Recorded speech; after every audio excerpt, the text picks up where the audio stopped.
Hello lovely student, तो कैसे हो सभी। आज हम लोग बात करेंगे चैप्टर नंबर 20 जिसका नाम है लोकोमोशन एंड मोमेंट।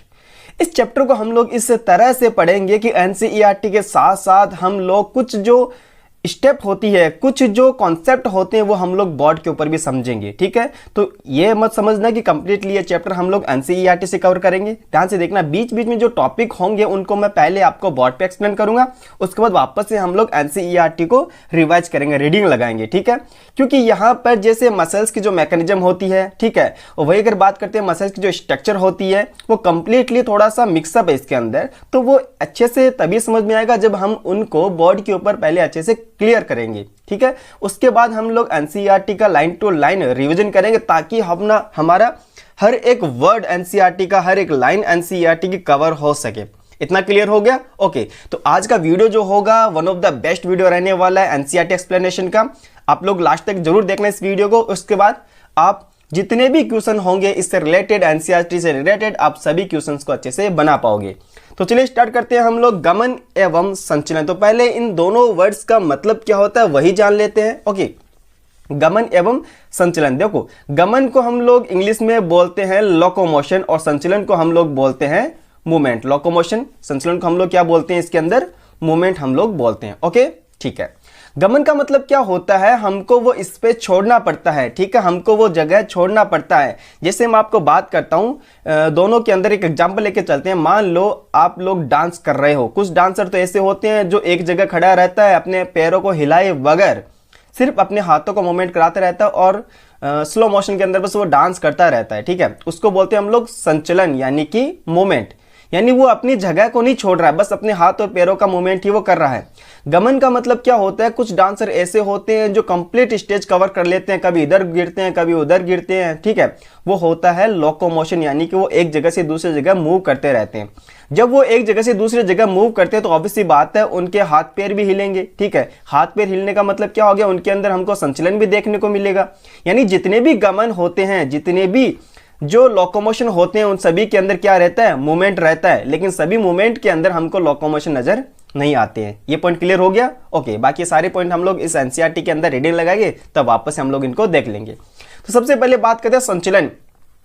संचलन क्या होता है? जो संचलन होता है वो जीवों की एक महत्वपूर्ण विशेषता होती है। देखो, लोकोमोशन और मोमेंट की बात हम लोगों ने कर ली है। अब बात करते हैं मोमेंट के अंदर। तो जो मोमेंट होता है वो जीवों की एक महत्वपूर्ण विशेषता होती है। देखो, जंतु हो या चाहे वो पादप हो, अनेक तरह से संचलन करते हैं। अनेक तरह से संचलन का मतलब क्या होता है, वो मूवमेंट करते हैं। जंतु तो खैर करते हैं, पादप भी करते हैं, क्योंकि आप लोगों ने देखा होगा प्लांट की जो ग्रोथ होती है, वृद्धि होती है, शूट की वृद्धि होती है, लीफ की वृद्धि होती है, तो वो एक जगह से दूसरी जगह जा रहे हैं। ठीक है, मतलब कि मूवमेंट हो रहा है, एक जगह का ही मूवमेंट हो रहा है। ठीक है, वैसे पेड़ खुद तो चलकर दूसरी जगह जाता नहीं है। ठीक है, यानी उसके अंदर लोकोमोशन तो होता नहीं है। क्या क्या होता है उसके अंदर, केवल मूवमेंट होते हैं। जैसे आपने बहुत सारे मूवमेंट भी पढ़े होंगे। ठीक है, जैसे छुई मुई के अंदर आपने देखा होगा, जैसे आप उसको टच करते हैं तो वहां पर आपको हल्के से मूवमेंट देखने को मिलते हैं, जहां पर सारी लीफ जो होती है वो क्लोज हो जाती है। ठीक है, तो वैसे ही बात करते हैं हम लोग कुछ अमीबिया के अंदर। तो अमीबा जो होता है उनके अंदर भी हम लोगों को मूवमेंट देखने को मिलता है। जैसे कि एक कोशिका जीव होते हैं अमीबा, जिनके अंदर जीवद्रव्य का प्रवाह होता है।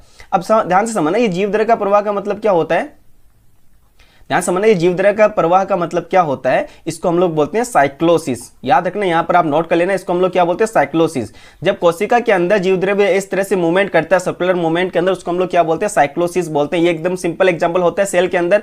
वहीं अगर बात करते हैं कुछ पक्षमा यानी कि क्या होता है, सीलियरी मूवमेंट हो गया। ठीक है, कशाप यानी फ्लैजिलर मूवमेंट हो गया। स्पर्शक यानी कि कुछ स्पर्शक के द्वारा भी इनके अंदर संचलन देखने को मिलता है। संचलन यानी कि याद रखना मूवमेंट ओनली। अब मनुष्य की बात करते हैं तो वहां पर देखो हाथ पैर जबड़े प्लग आईलिड्स वगैरह हो गया, जीव वगैरह हो गया, इनका जो मूवमेंट हो, इनके अंदर जो गति होती है वो ऑब्वियसली आपको पता है, उसको हम लोग क्या बोलते हैं, मोमेंट बोलते हैं। ठीक है, और कुछ मूवमेंट तो ऐसे होते हैं जो हमारी बॉडी के अंदर होते ही रहते हैं। क्लियर हो गया? वहीं अगर बात करते हैं कुछ संचलनों में स्थान का परिवर्तन होता है। स्थान परिवर्तन होने का मतलब क्या हो गया, वो एक जगह से दूसरी जगह चला गया, इसको हम लोग क्या बोलते हैं, लोकोमोशन यानी कि गमन बोलते हैं। ठीक है, जैसे कि टहलना, दौड़ना, चढ़ना, उड़ना, तैरना, घूमना, जो भी है। वहीं अगर हम बात करें उसको हम लोग क्या बोलते हैं, लोकोमोशन बोलते हैं। लोकोमोशन यानी कि एक जगह से दूसरी जगह जाना। इतना पॉइंट क्लियर हो गया? ठीक है, सभी जितने भी गमन होते हैं, जितने भी लोकोमोशन होते हैं, वो सभी के सभी मूवमेंट के ही फॉर्म होते हैं, सभी के सभी संचलन के ही रूप होते हैं। क्योंकि हर एक लोकोमोशन के अंदर आप लोगों को देखने को मिलेगा क्या, संचलन देखने को मिलता है। इतना पॉइंट क्लियर हो गया। ओके, वहीं अगर बात करें कुछ एग्जांपल्स हमको दे रखे हैं, जैसे पैरामीशियम के अंदर चलन के पैरामीशियम के अंदर जो सीलिया होते हैं, जो पक्षमाभ होते हैं, वो भोजन की कोशिका ग्रसनी में प्रवाह को भी करते हैं और साथ साथ वो चलन यानी कि लोकोमोशन के अंदर भी काम करते हैं। वहीं अगर बात करते हैं हाइड्रा के अंदर, तो हाइड्रा के अंदर जो स्पर्शक होते हैं वो शिकार पकड़ने और चलन दोनों के अंदर काम करते हैं, ठीक है। वहीं अगर बात करते हैं हमारे अंदर बात करें तो जो लिम्स होते हैं, हमारे जो हाथ और पैर होते हैं, वो शरीर की मुद्रा बदलने में भी काम आते हैं और चलने में भी काम आते हैं। इतना पॉइंट क्लियर हो गया। ओके, तभी हम लोग इन मोमेंट और लोकोमोशन को एक साथ पढ़ते हैं, ठीक है। इनका अलग अलग अध्ययन करना थोड़ा मुश्किल होता है, तभी हम इनको क्या करते हैं, एक साथ ही पढ़ने की कोशिश करते हैं। जितने भी जो लोकोमोशन होते हैं उन सभी के अंदर आपको मोमेंट जरूर देखने को मिलेगा, यानी जितने भी लोकोमोशन होते हैं वो सभी कैसे होते हैं, मोमेंट होते हैं। सभी कैसे होते हैं, मोमेंट होते हैं। लेकिन जितने भी मोमेंट होते हैं हमारी बॉडी के अंदर वो सभी लोकोमोशन हो, ये जरूरी नहीं है, ये जरूरी नहीं है। जो कि मैंने आप लोगों को स्टार्टिंग के अंदर बता दिया था, स्टार्टिंग के अंदर मैंने आप लोगों को एक्सप्लेन कर दिया था कि जो गमन होते हैं, सारे गमन जो होते हैं वो सभी क्या है, संचलन होता है। लेकिन सभी संचलन के अंदर गमन हो ये जरूरी नहीं है। पॉइंट क्लियर हो गया। ओके, तो ये लाइन आपको अच्छे से ध्यान में रखना है। अब बात करते हैं बच्चों गति के प्रकार। तो मोस्टली हम लोग जो गति के टाइप्स होते हैं वो 3 प्रकार की गतियां हम लोग पढ़ते हैं। पहला आता है एमीबॉइड गति यानी एमीबॉइड मूवमेंट, दूसरा आता है सीलियरी यानी पक्षमाभी मूवमेंट, और थर्ड आता है पेशी यानी कि मस्कुलर मूवमेंट, ठीक है। पहला कौन सा है, एमीबी है, दूसरा क्या आता है, पक्षमाभी, और तीसरा आता है पेशीय। इतना पॉइंट क्लियर हो गया। ओके, तो सबसे पहले हम लोग बात करते हैं कुछ मोमेंट हमारे बुक के अंदर दे रखे हैं, उनके एग्जांपल हम लोगों को याद रखना है। जैसे कि हमारे शरीर में कुछ विशिष्ट कोशिकाएं कौन कौन सी, जैसे तो एक तो हो गया मैक्रोफेज और दूसरा होता है ल्यूकोसाइट। एक्चुअली जो ल्यूकोसाइट का फॉर्म होता है मैक्रोफेज, आपको भी पता होगा, जो कि ब्लड के अंदर अमीबॉइड गति यानी अमीबॉइड मूवमेंट शो करते हैं। अमीबॉइड मूवमेंट कौन प्रदर्शित करता है, मैक्रोफेजेस एंड ल्यूकोसाइट, ठीक है। यह क्रिया जीव द्रव्य की प्रवाही गति द्वारा होता है, जो कि क्या बनाता है, कुक्कुटपाद यानी स्यूडोपोडिया बनाता है, जिसके द्वारा कौन से मूवमेंट होता है, हमको अमीबॉइड मूवमेंट देखने को मिलता है। अमीबा की जैसे ये मूवमेंट हम लोगों को देखने को मिलता है। वहीं अगर बात करते हैं कोशिका कंकाल तंत्र के अंदर जो सूक्ष्म तंतु होते हैं वो भी अमीबीय गति करते हैं, वो भी अमीबीय गति के अंदर सहयोग करते हैं। इतना पॉइंट क्लियर हो गया, ठीक है। देन हम लोग बात करते हैं कुछ हमारी बॉडी के अंदर जो नलिकाकार अंग होते हैं, जो कि पक्षमाभ उपस्थित होते हैं, जिनके अंदर देखो जो कि सीलिएटेड होते हैं, आपको पता है नॉर्मल सी जो सीलिया के द्वारा आश्रित होते हैं, ठीक है। जैसे कि बात करते हैं अपनी ट्रेकिया होगी, ट्रेकिया के अंदर जैसे ही कोई डस्ट पार्टिकल अंदर जाता है तो वो सीलिया उनको क्या कर देती है, हमारी बॉडी से बाहर निकाल देती है। वैसे अगर बात करते हैं फीमेल बॉडी के अंदर, तो वहां पर जो फेलोपियन ट्यूब होते हैं, जिनके अंदर ओवम जो होता है वो यूट्रस की तरफ जाता है, कौन लेके जाता है, याद रखना, वहां पर भी सीलियरी मूवमेंट हम लोगों को देखने को मिलता है। तो फेलोपियन ट्यूब आपको याद रखना, और दूसरा रेस्पिरेटरी ट्रैक आपको याद रखना, जिनके अंदर हमको सीलियरी मूवमेंट देखने को मिलता है, सीलियरी मूवमेंट देखने को मिलता है। पहले वाले में आप लोगों को याद रखना है amoeboid movement, amoeboid movement,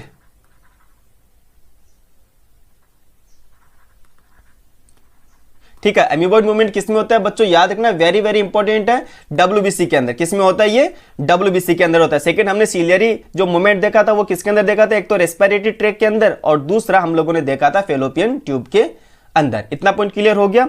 okay, then हम लोग बात करते हैं पेशीय गति। पेशीय गति का मतलब क्या होता है, मस्कुलर मूवमेंट। मस्कुलर मूवमेंट जो होते हैं वो हमारी मसल्स के अंदर होता है। कहां पे होता है, वो हमारी मसल्स के अंदर होता है, जिसके अंदर कॉन्ट्रैक्शन होता है यानी संकुचन होता है, और रिलैक्सेशन हम लोगों को देखने को मिलता है। इतना पॉइंट क्लियर हो गया। ओके, देन हम लोग बात करते हैं चलन के लिए पेशीय, कंकाल और तंत्रिका तंत्र की पूर्ण समन्वित क्रिया होना आवश्यक होता है, यानी तीनों के समन्वय क्रिया के द्वारा ही हम एक जगह से दूसरी जगह चल सकते हैं। चलन की जो प्रोसेस होती है वो होती है। क्लियर हो गया इतना। ओके, चलन और मूवमेंट जितने भी जो प्रोसेस होती है वो तीनों के द्वारा ही होती है, ठीक है। इसके अंदर, इस चैप्टर के अंदर हम इसी की क्रियाविधि को पढ़ेंगे, इसी के जो संरचना होती है उसके बारे में पढ़ेंगे। तो सबसे पहले स्टार्ट करते हैं हम लोग मसल्स यानी कि पेशी। अब ये जो पेशी होती है, अब ये जो मसल्स होती है, ये मैं पहले आप लोगों को बोर्ड के ऊपर पूरा एक्सप्लेन करूंगा, ठीक है। उसके बाद हम लोग तीनों मसल्स को वन बाय वन देखने वाले हैं। एक तो वॉलेंट्री मसल्स होती है, दूसरा इनवॉलेंट्री होती है, और तीसरी कार्डिक मसल्स होती है, ठीक है।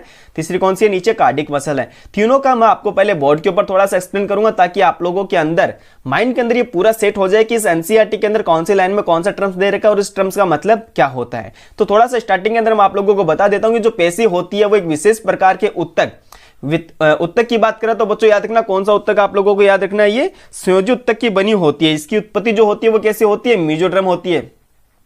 मीजोड्रमल होता है उत्पत्ति के अंदर, ठीक है। अपवाद भी आप लोग याद रख सकते हो, एक्सेप्शन भी होता है, जिसके अंदर एक तो आइरिस होता है, आइरिस, और दूसरी होती है सीलियरी बॉडी।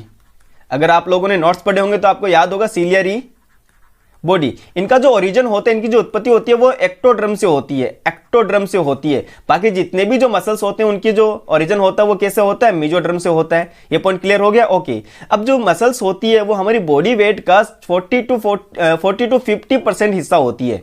कितना होती है, 40 से 50% हिस्सा जो होती है वो अपनी बॉडी वेट का मसल्स होती है। इसके बहुत सारे करैक्टर होते हैं, जैसे उत्तेजनशीलता हो गया, संकुचनशीलता हो गया, वही अगर बात करें प्रसार्य का हो गया, और प्रत्यास्थता यानी इलास्टिसिटी का इनका करैक्टर होता है। ये चारों करैक्टर आपको एज इट इज याद रखना है, इस लाइन को हाईलाइट कर लेना, ओके। तो इसके अंदर आप लोगों को देखने को मिलेगा कि जो मसल्स होती है वो 3 प्रकार की पाई जाती है। हमारी बॉडी के जो मसल्स होती है कितने टाइप की होती है, वो 3 टाइप की होती है। तो चलते हैं पहले बॉडी के ऊपर, उसके बाद हम लोग पढ़ेंगे किसको, इनको यहां से कंटिन्यू करने वाले हैं।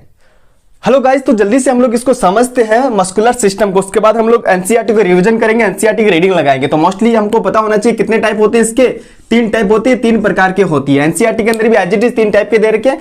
पहला होता है वॉलेंट्री मसल, जिसको हम लोग बोलते हैं कंकाल पेशी। क्या बोलते हैं इसको हम लोग, कंकाल पेशी। क्या बोलते हैं इसको हम लोग, कंकाल पेशी, क्योंकि इसको हम लोग क्या बोलते हैं, स्केलेटल मसल्स भी बोलते हैं। वॉलेंट्री का मतलब क्या होता है, जो हमारे कंट्रोल में होता है। क्या होता है, जिसका कंट्रोल हमारे अंडर होता है, यानी जो हमारा नर्वस सिस्टम होता है वो इसके ऊपर डायरेक्ट इफेक्ट करता है, जिससे हम अपने हाथ पैरों का मूवमेंट करवा सके, अपनी कंप्लीट जो स्केलेटल मसल्स होता है उनका मूवमेंट आसानी से हम लोग करवा सके। या हाथ पैर का हिलना, बोलना, चलना, स्विमिंग करना, दौड़ना, डांसिंग करना, ये सभी जो मूवमेंट होते हैं वो कैसे होते हैं, स्केलेटल मसल्स के द्वारा होते हैं, जिनको हम लोग क्या बोलते हैं, वॉलेंट्री मोमेंट बोलते हैं। इसको हम लोग क्या बोलते हैं, वॉलेंट्री मोमेंट बोलते हैं। और कौन सी मसल्स के द्वारा होते हैं, वॉलेंट्री मसल्स के द्वारा होते हैं। इतना पॉइंट क्लियर हो गया, ओके। इसको हम लोग बोलते हैं striated muscles, very very important. Striated muscles को क्या बोलते हैं हम लोग, रेखित पेशियां, रेखित पेशियां, रेखित पेशियां। इसके बाद देखना, जैसे आप एनसीईआरटी रीडिंग लगाओगे आपको एज इट इज कंप्लीट जो लाइन है वो समझ में आ जाएगी, ठीक है। आपको तीनों के अंदर बिल्कुल भी हल्का सा भी कंफ्यूजन देखने को नहीं मिलेगा। तो इसको हम लोग क्या बोलते हैं, रेखित पेशियां। इतना पॉइंट क्लियर हो गया। तो वॉलेंट्री वाला आपको समझ में आ गया होगा, वॉलेंट्री वाला आपको समझ में आ गया होगा, जिसको हम लोग क्या बोलते हैं, कंकाल पेशी बोलते हैं, रेखित पेशिया होता है। और इसका जो कंट्रोल होता है वो हमारे अंडर होता है। कंट्रोल हम कर सकते हैं, कंट्रोल हम कर सकते हैं। कंट्रोल हम करने का मतलब क्या होता है, इन जो मोमेंट होता है उसका कंट्रोल हमारे अंडर होता है, यानी हाथ का हिलना ये हमारे कंट्रोल में है, चलना, दौड़ना, भागना, स्विमिंग करना, ये सारी प्रोसेस क्या होती है, हमारे कंट्रोल के अंदर होती है। क्यों होता है, क्योंकि जो स्केलेटल मसल्स होता है उनके ऊपर जो नर्वस सिस्टम होता है वो डायरेक्टली वर्क करता है, डायरेक्टली वो काम करता है। तो ऑब्वियस सी बात है हमारे अंडर के अंदर वो कंप्लीट कंट्रोल हो गया। क्लियर हो गया ये पॉइंट अच्छे से। तो कंकाल पेशी के अंदर आपको क्या क्या बातें याद रखनी है। पहला ऐच्छिक पेशियां होती है। पहला क्या है, ऐच्छिक पेशियां होती है। कंट्रोल हमारे अंडर में होने का मतलब क्या हो गया, ऐच्छिक।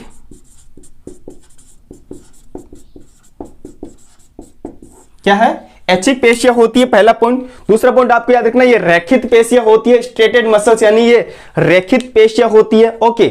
वही अगर बात करते हैं, इनको हम लोग क्या बोलते हैं, कंकाल पेशी बोलते हैं। और मोस्ट ऑफ जो मसल्स होती है वो हमारी बॉडी के अंदर स्केलेटल मसल्स ही होती है। क्या होती है, हमारी बॉडी के अंदर स्केलेटल मसल्स ही होती है। तो ये सारे पॉइंट आपको समझ में आ गए होंगे, ठीक है, सारे पॉइंट आपको समझ में आ गए होंगे, ठीक है। वॉलेंट्री का मतलब होता है ऐच्छिक, ठीक है। स्टेटेड का मतलब होता है रेखित, ओके। स्टेटेड का मतलब क्या होता है, रेखित होता है। ये सारे पॉइंट क्लियर हो गया, ओके। एग्जांपल आप लोग देख लेना, जैसे मैंने अभी आपको बताया कंप्लीट बॉडी का जो मूवमेंट होता है वो इसी के द्वारा होता है। इन वॉलेंट्री की बात करते हैं, इन वॉलेंट्री को हम लोग हिंदी में बोलते हैं अनैच्छिक। क्या बोलते हैं, अनैच्छिक। अनैच्छिक का मतलब क्या हो गया कि इस तरह के मसल्स के ऊपर हमारा कंट्रोल नहीं है, इस तरह के मसल्स के ऊपर हमारा यानी नर्वस सिस्टम का कंट्रोल नहीं है। तो ऑब्वियस सी बात है इसका मूवमेंट हमारे अंडर में नहीं है। कैसे मूवमेंट हो हमको पता ही नहीं चलेगा, क्योंकि हमारे अंडर में ये नहीं है। तो ऐसे मसल्स हमारे बॉडी के अंदर कहां पर प्रेजेंट होती है, जो अंदर वाले जो इंटरनल ऑर्गन होते हैं, जो हॉलो एंड खोखले ऑर्गन होते हैं हमारी बॉडी के, उसकी वो लाइनिंग करने का काम करते हैं। जैसे कंप्लीट जीआई ट्रैक हो गया, ठीक है। जैसे कंप्लीट जीआई ट्रैक हो गया तो जो खाना तो हमने यहां से खाया, तो ये जो मसल्स होती है वो तो स्केलेटल मसल्स के द्वारा उसको चबा दिया, उसको फिर हम निगलते हैं। जैसे हम लोग निगलेंगे तो जीआई ट्रैक्ट में चला गया, यहाँ पर जो प्रेस लाइटिंग मूवमेंट होता है क्या वो हमारे कंट्रोल में होता है? नहीं होता है। स्टोमक के अंदर जो कॉन्ट्रैक्शन रिलैक्सेशन होता है क्या वो हमारे कंट्रोल में होता है? वो भी नहीं होता। इंटेस्टाइन के अंदर होता है? वो भी नहीं होता। तो हमारे अंडर के अंदर कंप्लीट जो जीआई ट्रैक्ट होता है उसका कंट्रोल नहीं होता, उसके मूवमेंट का कंट्रोल नहीं होता।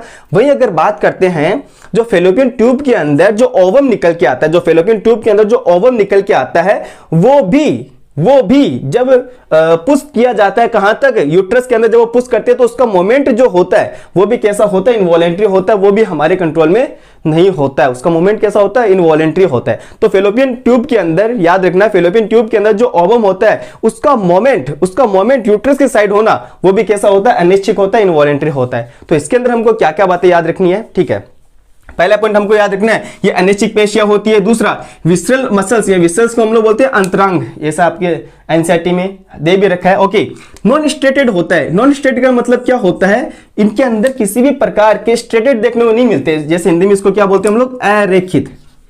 क्या बोलते हैं बच्चों? अरेखित। देखो एनसीईआरटी क्विक रिवीजन का मतलब क्या होता है? क्विक रिवीजन ही होता है। ठीक है, अगर आप लोगों ने एनसीईआरटी एक दो बार अच्छे से पढ़ रखी होगी तो ये कंप्लीट वर्ड है जो आपको समझ में आसानी से आ रहे होंगे। ठीक है, ओके। एरेकित मसल्स होती है। एरेकित होने का मतलब क्या हो गया? ये कैसी रहेगी? स्मूथ रहेगी। स्मूथ को हिंदी में क्या बोलते हैं? चिकनी पेशियां होती है। तो ये सारे वर्ड आपको याद रखना है। ये अनिश्चित होती है, ये एरेकित होती है और ये चिकनी पेशियां होती है। ये चिकनी पेशियां होती है। सारे टर्म्स याद हो गए। कार्डिक की तरफ चलते हैं। कार्डिक मसल्स, कार्डिक मसल जो होता है वो ऑलरेडी कहां पे होता है? ओनली एंड ओनली ये कहां पर होता है? हेड में होता है। तो हेड के अंदर जो मसल्स होती है उसको हम लोग क्या बोलते हैं? कार्डिक मसल्स बोलते हैं। अब इन मसल्स की क्या खास बात है? देखो इन मसल्स के अंदर जो फंक्शन होते हैं वो तो होते हैं इनवॉलेंट्री के जैसे, अनैच्छिक जैसे, और जो स्ट्रक्चर होती है इनका वो किसके जैसे होता है? वॉलेंट्री जो मसल्स होती है उनके जैसे। यानी कि इनवॉलेंट्री का मतलब क्या हो गया? जो फंक्शन होता है ये अनैच्छिक जैसा होता है। अनैच्छिक यानी इनका कंट्रोल हमारी बॉडी नहीं कर सकती या हम इनका कंट्रोल नहीं कर सकते। नॉर्मल सी बात है, नर्वस सिस्टम का कंट्रोल इनके ऊपर नहीं रहेगा तो भी ये कैसी होगी? अनैच्छिक होगी। लेकिन इनके अंदर हमको बैंड नजर आते हैं, इनके अंदर हमको धारियां नजर आती है, मतलब ये कैसा हो गया? वॉलेंट्री हो गया। स्ट्रक्चर कैसी है इनकी? वॉलेंट्री जैसी, क्योंकि वॉलेंट्री में स्ट्रक्चर कैसी होती है? स्ट्रक्चर होती है रेखित। कैसी होती है? रेखित। तो इनकी स्ट्रक्चर तो कैसी हो जाएगी? रेखित हो जाएगी। तो ये जो पेशियां होती है वो रेखित पेशी होती है तथा अनैच्छिक पेशियां होती है। दोनों पॉइंट याद रखना। कार्डिक मसल्स की जो पेशियां होती है, हृदय पेशी जो होती है वो रेखित पेशी होती है और अनैच्छिक पेशी होती है। तो चलते हैं अपने एनसीईआरटी की तरफ। तो जैसे कि हम लोगों ने बोर्ड के ऊपर देखा था, पहली मसल्स थी कौन सी? कंकाल पेशी। देखो आप लोग जब इनको समझोगे तो आपको बहुत ही शॉर्ट और स्वीट तरीके से ये समझ में आ जाएगा। कंकाल पेशी की बात करते हैं, इसको हम लोग क्या बोलते हैं? Voluntary muscles. जैसे मैंने अभी आपको बोर्ड पे बताया था वॉलेंट्री मसल्स क्यों बोलते हैं? क्योंकि इनका जो कंट्रोल होता है वो हमारे अंडर में आता है। इनका जो पूरा कंट्रोल होता है वो हमारे अंडर में होता है। जैसे हम हाथ को मूवमेंट कर रहे हैं, हम लोग चल रहे हैं, हम लोग बोल रहे हैं, तो ये जो मोमेंट होता है वो कौन सा होता है? वॉलेंट्री मसल्स के द्वारा ही हो रहा है। वॉलेंट्री का मतलब क्या हो गया? इसका कंट्रोल हम लोग आसानी से कर सकते हैं। ठीक है, तो आप इसको रीड आउट करते हैं अच्छे से। शारीरिक कंकाल अवयवों के निकट संपर्क में होता है। सूक्ष्मदर्शी द्वारा देखने पर इसमें क्या प्रेजेंट होती है? धारियां, जिसको मैंने क्या बोल रहा था?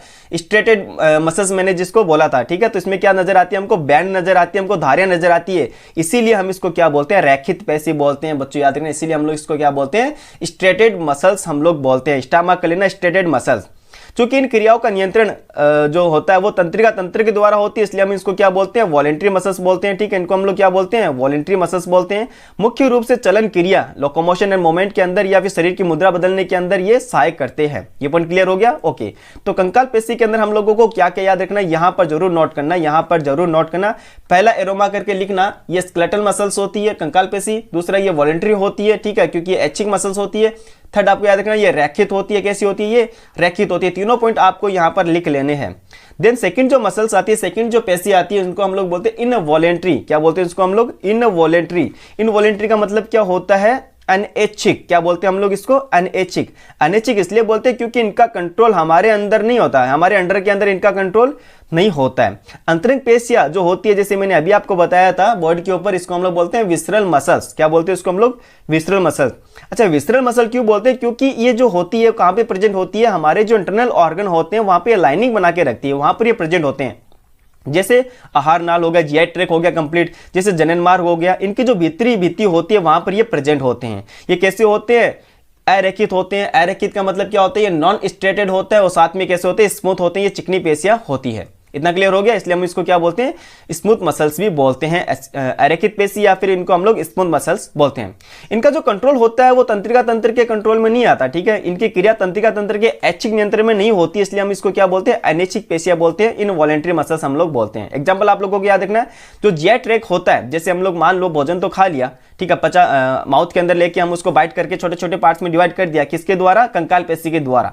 अब जैसे हम इसको निगल जाते हैं तो जो अपना कंप्लीट आगे का जीआई ट्रैक होता है, जैसे एसोफेगस हो गया, स्टोमक हो गया, स्मॉल एंड लार्ज इंटेस्टाइन हो गया, वहां पर इनका जो कंट्रोल होता है, मूवमेंट का कंट्रोल होता है, वो हमारे अंडर नहीं होता है। क्लियर सी बात होगी? ओके। देन बात करते हैं जो गैमेट्स होते हैं उनका मूवमेंट, उनका जो अभिगमन होता है, उनका जो ट्रांसपोर्टेशन होता है, वहां पर भी कॉन्ट्रैक्शन और रिलैक्सेशन जो होता है, पेरिस्टाल्टिक मूवमेंट जहां पर देखने को मिलता है, क्योंकि जो फैलोपियन डक्ट होती है, फैलोपियन जो ट्यूब होती है, वहां पर भी पेरिस्टाल्टिक मूवमेंट देखने को मिलता है, जो ओवम को किधर धकेलता है? यूट्रस के अंदर धकेलता है। तो उसका कंट्रोल हमारे अंडर नहीं होता, सिंपल सी बात है। तो बच्चों याद रखना, ये कैसा हो गया? इनवॉलेंट्री हो गया। कैसा हो गया? ये इनवॉलेंट्री हो गया।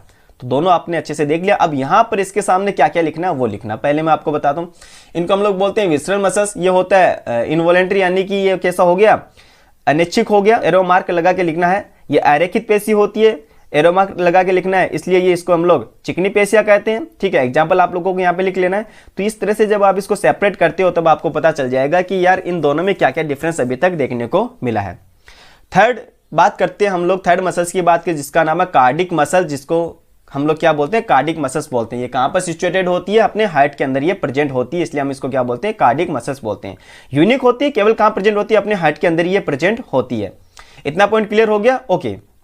अब इसके अंदर जैसे मैंने अभी आपको वर्ड पे बताया था कि इनके जो फंक्शन होते हैं वो तो इनवॉलेंट्री जैसे होते हैं, और इनका जो स्ट्रक्चर होता है वो कैसा होता है? वॉलेंट्री के जैसा होता है। इनवॉलेंट्री का मतलब क्या होता है? अनैच्छिक, यानी कि इनकी जो क्रिया होती है वो हमारे कंट्रोल में नहीं होती है, कि ये किस तरह से फंक्शन करना है, इनकी हार्ट बीट जो कंट्रोल कर सकते हैं वो हमारे अंडर में बिल्कुल भी नहीं होता है, ठीक है। तो इनका जो स्वभाव होता है वो तो कैसा होता है? अनैच्छिक होता है, लेकिन इनकी जो स्ट्रक्चर होती है वो कैसी होती है? वॉलंटरी टाइप की होती है। वॉलंटरी के अंदर हम लोगों ने देखा था रेखित। क्या देखा था? स्ट्रक्चर इसकी रेखित, यानी इसकी जो पेशियां होती है वो कैसी होती है? रेखित पेशी होती है। तो बच्चों याद रखना, यहां पर आप इसके अंदर भी नोट कर लेना क्या क्या नोट करना है। हार्ट की जो मसल्स होती है वो रेखित पेशियां होती है। कैसी होती है? वो रेखित पेशियां होती है, और साथ साथ आपको लिखना पड़ेगा ये अनैच्छिक स्वभाव की होती है, इनका कंट्रोल हमारे अंडर नहीं होता है। तो आई होप तीनों के अंदर आपको जो अंतर है वो पता चल गया होगा। क्लियर सी बात है? ओके। नेक्स्ट हम लोग बात करते हैं कंकाल पेशी संरचना और संकुचन क्रिया विधि को समझने के लिए हम इसका विस्तार से परीक्षण करेंगे। तो पहले तो हम इसके स्ट्रक्चर पढ़ेंगे, उसके बाद इसके मैकेनिज्म करने वाले हैं। तो ये जो स्ट्रक्चर आप लोग देख रहे हो, इसको समझने के लिए पहले मैं आपको एज इट इज बोर्ड के ऊपर थोड़ा सा आपको एक्सप्लेन करूंगा कि ये किस तरह से डायग्राम बना है, उसके बाद हम इसके रीडिंग लगाएंगे। क्लियर सी बात होगी? ओके, तो चलते हैं बोर्ड के ऊपर। ओके, तो अब हम बात करने वाले हैं मसल्स के स्ट्रक्चर की, ठीक है। उसके बाद बात करेंगे हम लोग मसल्स के मैकेनिज्म की। तो स्ट्रक्चर की बात करते हैं बच्चों, ध्यान से समझना। सपोज करना ये कोई बाइसेप मसल है किसी की, क्या है ये? बाइसेप मसल्स है, डोले शोले वाली, समझना। ये क्या? बाइसेप मसल है। मैंने इसको उठा के यहां पर ले लिया, इसके अंदर से एक मसल्स मैंने निकाल ली, एक पेशी हमने निकाल ली, ठीक है। ये क्या? मसल्स है। ओके, इसके बाहर, मसल्स के बाहर जो लेयर प्रेजेंट होती है, जो मेम्ब्रेन प्रेजेंट होती है, उसको हम लोग क्या बोलते हैं? एपीमाइसियम बोलते हैं। क्या बोलते हैं उसको हम लोग? एपीमाइसियम बोलते हैं। याद रखना, ये स्टेप आपको याद रखना, सबसे बाहर होती है एपीमाइसियम। अब मसल्स के अंदर हमको बहुत सारे ऐसे बंडल नजर आते हैं, बहुत सारे ऐसे बंडल नजर आते हैं। इनको हम लोग क्या बोलते हैं? मसल बंडल बोलते हैं, पेशी बंडल बोलते हैं, पेशी बंडल इसको हिंदी में बोलते हैं, जिसको हम लोग क्या बोलते हैं? फेसिक्यूले बोलते हैं या फेसिक्यूलस बोलते हैं ना, इसको हम लोग क्या बोलते हैं? फेसिक्यूलस हम लोग इसको बोलते हैं। ये पॉइंट क्लियर हो गया? ठीक है। अब इन जो मसल्स बंडल होते हैं, इनके बाहर की जो परत होती है, बाहर जो मेम्ब्रेन होती है, उसको हम लोग क्या बोलते हैं? पेरीमाइशियम बोलते हैं। क्या बोलते हैं उसको हम लोग? पेरीमाइशियम। यानी इनके जस्ट बाहर वाली जो लेयर होती है उसको हम लोग क्या बोलते हैं? पेरीमाइशियम बोलते हैं। मैं यहां पर भी डॉट डॉट करके दिखा रहा हूं, इसको क्या बोलते हैं? पेरीमाइशियम बोलते हैं। अब उनके अंदर यानी मसल्स बंडल के अंदर प्रेजेंट होते हैं बहुत सारे, इस तरह से बहुत सारे इनके अंदर क्या प्रेजेंट होते हैं? मसल फाइबर प्रेजेंट होते हैं, ठीक है। पेशी रेशे, क्या बोलते हैं इसको हम लोग? पेशी रेशे। क्या प्रेजेंट होते हैं, इनके अंदर बहुत सारे पेशी रेशे यानी मसल्स फाइबर प्रेजेंट होते हैं। इन्हीं पेशी रेशे को हम लोग क्या बोलते हैं, मसल सेल बोलते हैं। क्या बोलते हैं इनको हम लोग, मसल सेल बोलते हैं।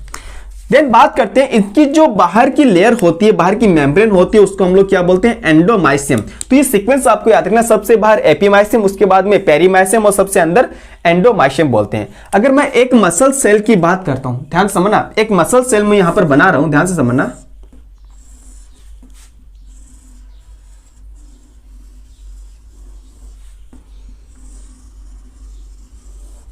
ओके, ये दिख रहा होगा ना, ठीक है, दिख रहा है आपको।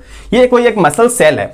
ओके, अब इसके अंदर ये प्रेजेंट है, इसके अंदर केंद्रक क्या प्रेजेंट है, न्यूक्लियस इसके अंदर प्रेजेंट है। ओके, इसकी जो मेम्ब्रेन होती है, इस मसल सेल की मेम्ब्रेन होती है, उसको हम लोग बोलते हैं सार्कोलेमा। क्या बोलते हैं उसको हम लोग, सार्कोलेमा बोलते हैं। इनकी मेम्ब्रेन को क्या बोलते हैं, सार्कोलेमा बोलते हैं।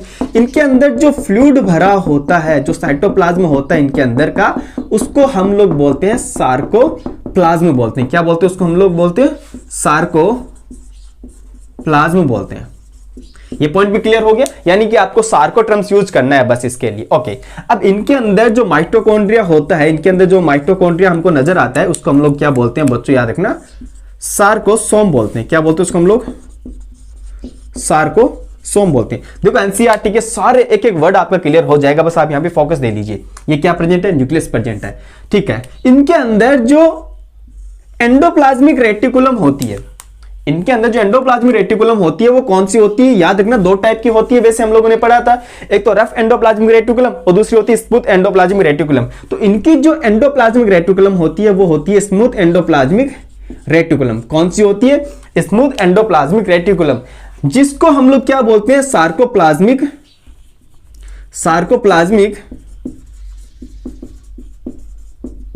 रेटिकुलम। क्या बोलते हैं उसको हम लोग, सार्कोप्लाज्मिक रेटिकुलम हम इसको बोलते हैं। जिसके अंदर क्या भरा होता है, कैल्शियम आयन भरा होता है। अगर आपसे पूछे कि जो मसल सेल होती है, उसके अंदर कैल्शियम आयन कहां पर प्रेजेंट होते हैं, मसल्स आयन के अंदर कैल्शियम आयन का भंडारण कहां होता है, याद रखना, सार्कोप्लाज्मिक रेटिकुलम के अंदर होता है। इतना पॉइंट क्लियर हो गया है, ठीक है। तो आगे चलते हैं, ध्यान से समझना। और क्या हमको इसके अंदर पॉइंट याद रखने हैं। सबसे पहली बात ये कैसे होते हैं, सिलेंड्रिकल होते हैं। ये जो पॉइंट बता रहा हूं मैं मसल सेल के लिए, वो याद रखना, सबसे पहले पॉइंट हमको याद रखना है, ये सिलेंड्रिकल होते हैं। अब आप देख रहे होंगे बीच के अंदर जो ये खांच हमको नजर आती है, इनको क्या बोलते हैं, इनको बोलते हैं हम लोग टी ट्यूब्यूल। टी ट्यूब्यूल हम इसको बोलते हैं। टी ट्यूब्यूल, टी का मतलब होता है ट्रांसवर्स ट्यूब्यूल्स। क्या होता है, टी का मतलब ट्रांसवर्स ट्यूब्यूल्स। चलिए मैं आपको बताता हूं कि ये क्या काम आता है, क्या नहीं आता है। थोड़ा सा फोकस करोगे तो ये अच्छे से समझ में आ जाएगा। ध्यान से देखना, मैं ऊपर वाले ये नाम मिटा रहा हूं, आपको समझ में तो आ गया होगा अच्छे से। मैं ये सारे रफ कर रहा हूं थोड़े से। अब इनके अंदर क्या होता है, इंपल्सेस आएंगे। ध्यान से देखना, अब देखो फोकस रखते हैं। न्यूरॉन आता है, ऑब्वियसली बात है, ये कंट्रोल होता है न्यूरॉन से।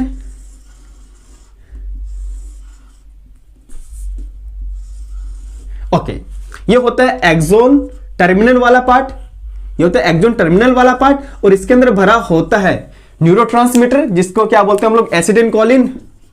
क्या भरा होता है इसके अंदर, एसिटिलकोलिन, ठीक है। ओके, न्यूरोट्रांसमीटर इसके अंदर भरे होते हैं, इसको हम लोग बोलते हैं न्यूरोमस्कुलर जंक्शन। क्या बोलते हैं इसको हम लोग, न्यूरोमस्कुलर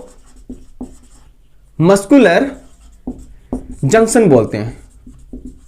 याद रखना, इसको हम लोग क्या बोलते हैं, न्यूरोमस्कुलर जंक्शन बोलते हैं। इसकी सरफेस पे ये जो सार्कोलेमा सरफेस होती है, यहां पर रिसेप्टर लगे होते हैं। यहां पर क्या लगे होते हैं, रिसेप्टर लगे होते हैं। ये रिसेप्टर क्या करेंगे, यहां से जो इंपल्सेस आते हैं, जो यहां पर न्यूरोट्रांसमीटर आते हैं, वो इनको क्या करेंगे, कलेक्ट कर लेंगे। जैसे इनको कलेक्ट करेंगे, कहां पर लेके आएंगे, तुरंत इनके अंदर लेके आएंगे, ठीक है। तो पता चल गया ना, यहां पर किसका मेजर रोल रहता है, मोस्टली कैल्शियम आयन का यहां पर मेजर रोल रहता है। तो ये टी ट्यूब्यूल जो होती है, वो इंपल्सेस को जल्दी से काम करने के लिए एक वे प्रोवाइड करवा देती है। ऑब्वियस सी बात है, इतना पॉइंट क्लियर हो गया, ठीक है। तो इसकी एक सेल की पूरी स्ट्रक्चर हम लोगों ने देख ली थी। क्या क्या पॉइंट हमको याद रखना है, पहला तो सिलेंड्रिकल होता है, इसके अंदर बहुत सारे केंद्रक होते हैं, यानी बहुकेंद्रकीय सिनोसाइटिक टाइप का होता है। क्लियर सी बात हो गया। और जो केंद्रक होते हैं वो पेरिफेरल फॉर्म में होते हैं, पेरिफेरल जो साइड होती है वहां पर ये केंद्रक प्रेजेंट होते हैं। इसके फ्लूइड को हम लोग सार्कोप्लाज्म बोलते हैं, इसकी मेम्ब्रेन को हम लोग सार्कोलेमा बोलते हैं। इसके जो एंडोप्लाज्मिक रेटिकुलम होता है उसको हम लोग सार्कोप्लाज्मिक रेटिकुलम बोलते हैं, जो कि मोस्टली क्या है SER स्मूथ एंडोप्लाज्मिक रेटिकुलम है, जिसके अंदर कैल्शियम भरा होता है बहुत सारा। और बात करते हैं इसके जो माइटोकॉन्ड्रिया होता है उसको हम लोग क्या बोलते हैं, सार्कोसोम बोलते हैं। ये स्ट्रक्चर भी समझ में आ गई। ओके, किस तरह से ये न्यूरो मस्कुलर जंक्शन यहाँ पर प्रेजेंट होता है, जो कि एसिटिलकोलिन जो कि न्यूरोट्रांसमीटर होता है उसको यहाँ पर छोड़ देगा, जहां से रिसेप्टर उसको एक्सेप्ट कर लेते हैं। अगर रिसेप्टर नहीं होंगे तो ऑब्वियस सी बात है इनको इंपल्सेस से नहीं मिलेंगे फिर, ठीक है। तो रिसेप्टर का काम क्या होता है, कलेक्ट करना, जो भी केमिकल होगा उसको ये कलेक्ट करने का काम करता है। ये पॉइंट क्लियर हो गया ना, मसल्स का पॉइंट क्लियर हो गया आपका, ये सेल का पॉइंट क्लियर हो गया है अच्छे से। अब नेक्स्ट हम लोग इसके अंदर क्या देखेंगे कि एक इसकी कंप्लीट स्ट्रक्चर देखेंगे, जिसके अंदर आई बैंड क्या होता है, ए बैंड क्या होता है, ठीक है, जेड लाइन क्या होती है, एम लाइन क्या होती है, एच जोन क्या होता है, ये सारे पॉइंट हम लोग इसके अंदर देखने वाले हैं। तो चलते हैं, तो अब बात करते हैं हम लोग इसके अंदर, एक तो मसल्स की स्ट्रक्चर हम लोग देखेंगे इसके अंदर, और उसके बाद देखेंगे हम लोग उसकी मैकेनिज्म देखने वाले हैं। तो सबसे पहले बात करते हैं उस मसल्स की स्ट्रक्चर की। तो देखो मसल जो होती है, हमारी जो मसल्स होती है, इसके बाहर एक लेयर प्रेजेंट होती है, बाहर एक मेम्ब्रेन प्रेजेंट होती है, जिसको हम लोग बोलते हैं एपिमाइसियम। मसल्स के बाहर क्या होती है, एपिमाइसियम। ये आपको सीक्वेंस आपको याद रखना है, एपिमाइसियम, ठीक है। जैसे मैंने आपको अभी बॉडी के ऊपर बताया, आप लोगों को ये समझ में आ गया होगा। इसके बाहर होती है एपिमाइसियम, और इसके अंदर प्रेजेंट होते हैं क्या, इसके अंदर प्रेजेंट होती है बच्चों याद रखना मसल्स बंडल। इसके अंदर प्रेजेंट होते हैं मसल्स बंडल, इसके अंदर बहुत सारे प्रेजेंट होते हैं। इन मसल्स बंडल के ऊपर भी एक लेयर प्रेजेंट होती है, एक मेम्ब्रेन प्रेजेंट होते हैं, इसको हम लोग क्या बोलते हैं बच्चों याद रखना, उसको हम लोग बोलते हैं पेरीमाइसियम। क्या बोलते हैं इसको हम लोग, पेरीमाइसियम। और इन मसल्स बंडल के अंदर प्रेजेंट होते हैं हमारे मसल्स फाइबर। इनके अंदर क्या प्रेजेंट होते हैं, मसल्स फाइबर, मसल्स फाइबर, ठीक है। और इन मसल्स फाइबर के ऊपर जो मेम्ब्रेन होती है उसको हम लोग बोलते हैं याद रखना एंडोमाइसियम। क्या बोलते हैं उसको हम लोग, एंडोमाइसियम। तो सबसे बाहर होती है एपिमाइसियम, उसके बाद होती है पेरीमाइसियम, और सबसे अंदर होती है एंडोमाइसियम। इस तरह से आपको ये सारे पॉइंट याद रखने हैं। अब ध्यान से देखना, ये जो सबसे पहले इसने दे रखा है कि हमारे शरीर में प्रत्येक संगठित कंकाल पेशी यानी ये जो मसल्स होती है उसके अंदर क्या देख रहे हैं अपन को, ये अपन को जो नजर आ रहा है सेंटर के अंदर, इसको बोलते हैं हम लोग मसल्स बंडल। क्या बोलते हैं उसको हम लोग, मसल्स बंडल। तो कई सारे पेशी बंडल इसके अंदर प्रेजेंट होते हैं, जिसको हम लोग क्या बोलते हैं, फेसिकल्स भी हम लोग इसको बोलते हैं, जो कि संयुक्त रूप से किसके द्वारा ये घिरी रहती है बच्चों याद रखना, ये कनेक्टिव टिश्यू के द्वारा ये घिरी रहती है, जिसको हमने क्या बोला है अभी बच्चों याद रखना, उसको हमने बोला है पेरीमाइसियम। क्या बोला उसको हमने, पेरीमाइसियम। यहाँ पे याद रखना, जिसको हम लोग क्या बोलते हैं, फेसिया भी हम लोग इसको बोलते हैं। नेक्स्ट बात करते हैं, हर एक पेशी बंडल के अंदर यानी मसल्स बंडल के अंदर बहुत सारे मसल्स फाइबर प्रेजेंट होते हैं, पेशी रेसे प्रेजेंट होते हैं, बहुत सारे मसल्स फाइबर प्रेजेंट होते हैं। इतना पॉइंट क्लियर हो गया, ठीक है। अब इनके अंदर जब हम एक मसल सेल की बात करते हैं, एक मसल्स सेल की बात करते हैं, जैसे ये एक मसल सेल है, ठीक है, जैसे कि ये क्या है, एक मसल सेल है, ओके। तो जब इस मसल सेल की हम लोग बात करते हैं तो नॉर्मल सी बात है, इसके अंदर हमको याद रखना है, इसकी जो लेयर होती है, इसकी जो मेम्ब्रेन होती है, उसको हम लोग क्या बोलते हैं, सार्कोलेमा बोलते हैं। उसको हम लोग क्या बोलते हैं, सार्कोलेमा बोलते हैं। ये पॉइंट आपको याद रखना है। इसकी जो मेम्ब्रेन होती है, झिल्ली होती है, उसको हम लोग क्या बोलते हैं, सार्कोलेमा बोलते हैं। और इसके अंदर जो द्रव भरा होता है उसको हम लोग क्या बोलते हैं, सार्कोप्लाज्म बोलते हैं, जिसके अंदर बहुत सारे हमको यहाँ केंद्रक नजर आ रहे हैं, जो मैंने नीचे बनाए हैं पेरिफेरल, ये क्या है, केंद्रक यहाँ पर उपस्थित है। उसके बाद इसके अंदर जो एंडोप्लाज्मिक रेटिकुलम होती है, इसके अंदर जो एंडोप्लाज्मिक रेटिकुलम होती है उसको हम लोग बोलते हैं सार्कोप्लाज्मिक रेटिकुलम। उसको हम लोग क्या बोलते हैं, सार्कोप्लाज्मिक रेटिकुलम। एक्चुअली जो रेटिकुलम होती है वो SER होती है, स्मूथ एंडोप्लाज्मिक रेटिकुलम होता है, जिसके अंदर क्या भरा होता है, कैल्शियम आयंस भरे होते हैं, कैल्शियम आयन इसके अंदर भरे होते हैं। ये पॉइंट क्लियर हो गया, ओके। इसके अंदर जो माइटोकॉन्ड्रिया उपस्थित होता है उसको हम लोग बोलते हैं सार्कोसोम। क्या बोलते हैं उसको हम लोग, सार्कोसोम। अब शायद ये कंप्लीट आप लोगों को समझ में आ गया होगा, जैसे कि मैंने आपको यहाँ पे बोर्ड पे समझा दिया था। इसको हम लोग क्या बोलते हैं, सार्कोसोम। तो इसकी रीडिंग लगाते हैं, सार्कोलेमा जो होती है उसकी जो मेम्ब्रेन होती है उसको बोलते हैं, जिसके अंदर बहुत सारे केंद्रक होते हैं, यानी कि संकोशिका इसको हम लोग बोलते हैं।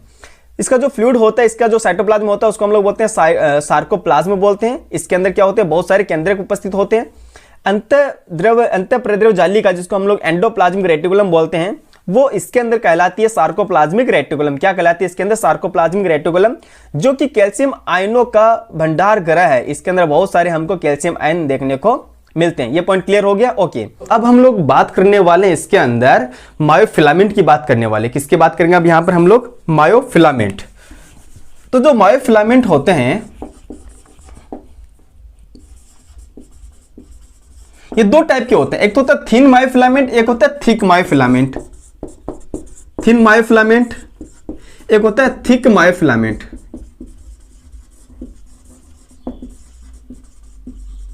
ठीक है, एक थिन मायोफिलामेंट, एक होता है थिक। थिन यानी पतला और थिक यानी मोटा। आप लोग इसमें पढ़ोगे, एक तो पतला तंतु और एक मोटा तंतु। ठीक है, अब जो थिक मायोफिलामेंट होता है उसके अंदर जो हमको देखने को मिलेगा प्रोटीन, उसको बोलते हैं मायोसिन। मायोसिन मायोसिन जो होती है एक्चुअली प्रोटीन होती है, प्रोटीन के पॉलीमर होते हैं।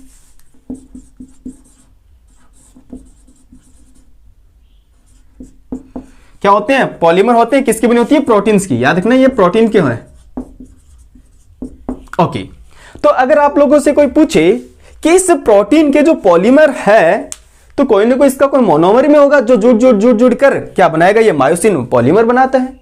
तो इसके मोनोमर का नाम क्या होता है वो देखना ध्यान से, मीरोमायोसिन। याद रखना क्या होता है? मीरोमायोसिन। मोनोमर क्या होता है इसका? मीरोमायोसिन।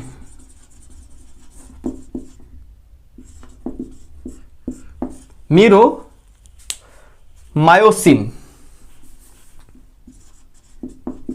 ओके, लगभग 3000 से 4000 जो मोनोमर यूनिट होती है वो जुड़कर पॉलीमर बनाती है, जो किसका निर्माण करती है? मायोसिन का। यानी ये अकेली ऐसी प्रोटीन होती है, यानी अकेली प्रोटीन जुड़कर मोटी सारी प्रोटीन बन जाती है, एकदम मोटी प्रोटीन बनती है, तभी इसको क्या बोलते हैं? थिक मायोफिलामेंट हम इसको बोलते हैं। पॉइंट क्लियर हुआ इतना? ओके, अब थिन की बात कर लेते हैं हम लोग। किसकी बात करेंगे अब? थिन।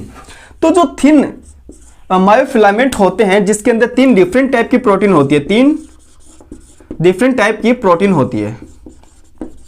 कौन कौन सी? याद रखना, एक तो होती है एक्टिन। एक्टिन जो कि 2 फिलामेंट से मिलकर बनी होती है। दूसरा आती है ट्रोपोमायोसिन और थर्ड आता है ट्रोपोनिन। ये भी 2 फिलामेंट से बनकर बनी होती है, ये भी 2 फिलामेंट से मिलकर बनी होती है। और ट्रोपोनिन जो होता है वो इसकी 3 सब यूनिट होती है। क्या होती है इसके अंदर? 3 सब यूनिट इसकी होती है। ये सारे पॉइंट क्लियर हो गए? ठीक है, अब चलते हैं हम उस एक स्ट्रक्चर के अंदर जहां पर हम लोग बहुत सारे बैंड वगैरह पढ़ेंगे। जो मोटे तंतु होते हैं वो पढ़ेंगे, थिन यानी जो पतले तंतु होते हैं वो पढ़ेंगे, लाइंस वगैरह पढ़ेंगे। ठीक है, आइसोट्रोपिक एनाइसोट्रोपिक क्या होता है वो सारी बातें डिस्कस करने वाले हैं। तो चलिए बात करते हैं हम उनकी। ये रफ कर देते हैं फिर। ओके,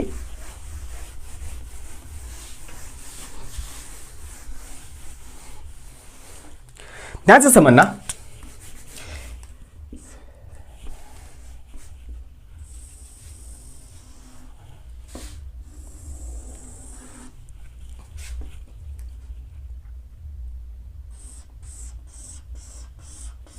ये जिगजैग लाइन जो आपको दिख रही है इसको बोलते हैं हम लोग जेट लाइन।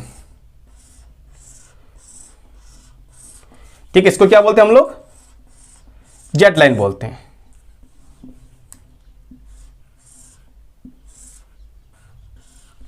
ओके, और इस जेट लाइन से मैं यहां पे लिख भी रहा हूं जेट लाइन। इस जेट लाइन से डायरेक्टली कनेक्ट होते हैं, डायरेक्टली जुड़े होते हैं एक्टिन फिलामेंट। ठीक है, इसके अंदर भी क्या जुड़े हुए? एक्टिन वाले जुड़े हुए हैं। इसमें भी क्या जुड़े हुए हैं? एक्टिन जुड़े हुए हैं। ध्यान से समझते हो चलना, हर एक चीज यहां पर क्लियर हो जाएगा। एनसीईआरटी हर एक वर्ड आपका क्लियर यहां पर होने वाला है। इतना पॉइंट क्लियर हो गया? ठीक है, ये भी जेट लाइन है।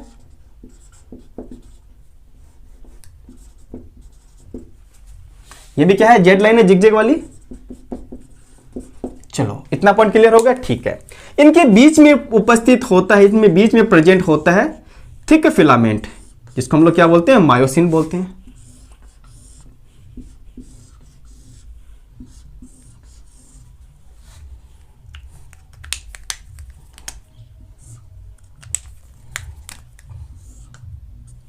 क्या प्रेजेंट होता है? ये मायोसिन, यानी कि ये थिक फिलामेंट हम लोगों को देखने को मिल रहा है। बोलो, ये पॉइंट क्लियर हो गया? ठीक है, ध्यान से समझना। जब यहां पर माइक्रोस्कोप से देखा जाता है, माइक्रोस्कोप से जब इसको देखा जाता है, यानी इसके अंदर कोई ना कोई लाइट पेनिट्रेट होती है, उस कंडीशन में क्या होती है? ये जो मोटे तंतु होते हैं ये यहां से लाइट को पास आउट नहीं होने देते हैं। इसको हम लोग क्या बोलते हैं? Dark zone. क्या बोलते हैं इसको हम लोग? Dark zone. ये क्या होता है, डार्क जोन होता है। और ये जो पतले तंतु होते हैं यहां से आसानी से लाइट पेनिट्रेट कर जाती है, इसको हम लोग क्या बोलते हैं, लाइट जोन। लाइट जोन हम इसको बोलते हैं। ये डार्क जोन हो गया, ये वाला लाइट जोन हो गया। तो जहां पर जितनी दूरी के अंदर डार्क जोन बनता है उसको हम लोग क्या बोलते हैं, ए जोन बोलते हैं। क्या बोलते हैं उसको हम लोग, ए जोन बोलते हैं। और जितनी दूरी के अंदर ये लाइट जोन बनता है उसको हम लोग क्या बोलते हैं, आई जोन बोलते हैं। क्या बोलते हैं उसको हम लोग, आई जोन बोलते हैं। आई होप आपको नीचे दिख रहा होगा, ठीक है, आई जोन हम इसको बोलते हैं। ये पॉइंट क्लियर हो गया, ओके। उसके बाद ध्यान से समझना, इसके जो सेंटर के अंदर जो लाइन होती है जो कि दोनों मायोसिन, जो इस मायोसिन प्रोटीन को डिफरेंट कर रही है, उसको हम लोग क्या बोलते हैं, एम लाइन। एम लाइन, इसको हम लोग क्या बोलते हैं, एम लाइन। ये तो होती है जेड लाइन, इसको हम लोग क्या बोलते हैं, एम लाइन बोलते हैं। इतना पॉइंट क्लियर हो गया, ठीक है। जितनी डिस्टेंस के अंदर, जिस दूरी के अंदर हमको एक्टिन प्रोटीन देखने को नहीं मिलते हैं, जिस दूरी के अंदर हमको एक्टिन प्रोटीन देखने को नहीं मिलते हैं, उसको हम लोग बोलते हैं एच जोन। एच मतलब ये साइंटिस्ट के नाम से लिया गया, हैंसन, ठीक है, एच जोन हम इसको बोलते हैं। ये प्रीवियस ईयर में क्वेश्चन भी आया गया कि एच जोन के अंदर आपको एक्टिन फिलामेंट देखने को नहीं मिलते हैं, ठीक है, एक्टिन फिलामेंट आपको देखने को नहीं मिलते हैं। इतना पॉइंट क्लियर हो गया, ठीक है। तो बच्चों ध्यान से समझना, ये तो हो गई आई जोन, यानी ये वाला आई हो गया, तो इधर वाला भी क्या हो गया, आई जोन हो गया, ठीक है। ये वाला भी कैसा हो गया, आई जोन। तो मैं इधर वाले की बात कर रहा हूं, ध्यान से समझना। अगर मैं इसको डिवाइड करता हूं, क्योंकि हमको यहां पर एक सार्कोमियर की लंबाई चाहिए, उस सार्कोमियर के लेंथ के अंदर क्या क्या चीजें आ रही है वो चेक करना है। तो यहां से यहां तक की जो डिस्टेंस होती है उसको हम लोग क्या बोलते हैं, सार्कोमियर बोलते हैं। क्या बोलते हैं उसको हम लोग, सार्कोमियर बोलते हैं। ये सार्कोमियर हो गया। अब सार्कोमियर की जो यूनिट होती है वो किन किन से मिलकर बना होता है, अब आप लोगों को आसानी से देखने से पता चल जाएगा। ये कंप्लीट तो होता है आई जोन, लेकिन हमको यहां पर केवल हाफ ही लेना है इसका, तो क्या हो जाएगा, I/2। ये I/2 हो गया, ठीक है, प्लस ए वाला जोन कंप्लीट आ रहा है, ए वाला जोन कंप्लीट आ रहा है, ठीक है, प्लस आई जो होगा जोन यहां पर हाफ इसका आ जाएगा, तो ये क्या हो जाएगा, I/2 हो गया। ये पॉइंट क्लियर हो गया होगा अभी तो देखने से, ठीक है। तो ध्यान से समझना, आप लोगों को सारे पॉइंट क्लियर हो गए होंगे। एच जोन क्या होता है, जेड जोन क्या, जेड लाइन क्या होती है, एम लाइन क्या होती है, ए जोन क्या होता है, आई जोन क्या होता है, एच जोन याद रखना, एच जोन, हैंसन जोन याद रखना इसको, जिसके अंदर हमको एक्टिन प्रोटीन देखने को नहीं मिलती। एक्टिन वाले जो पतले वाले फिलामेंट होते हैं वो यहां पर नहीं मिलते।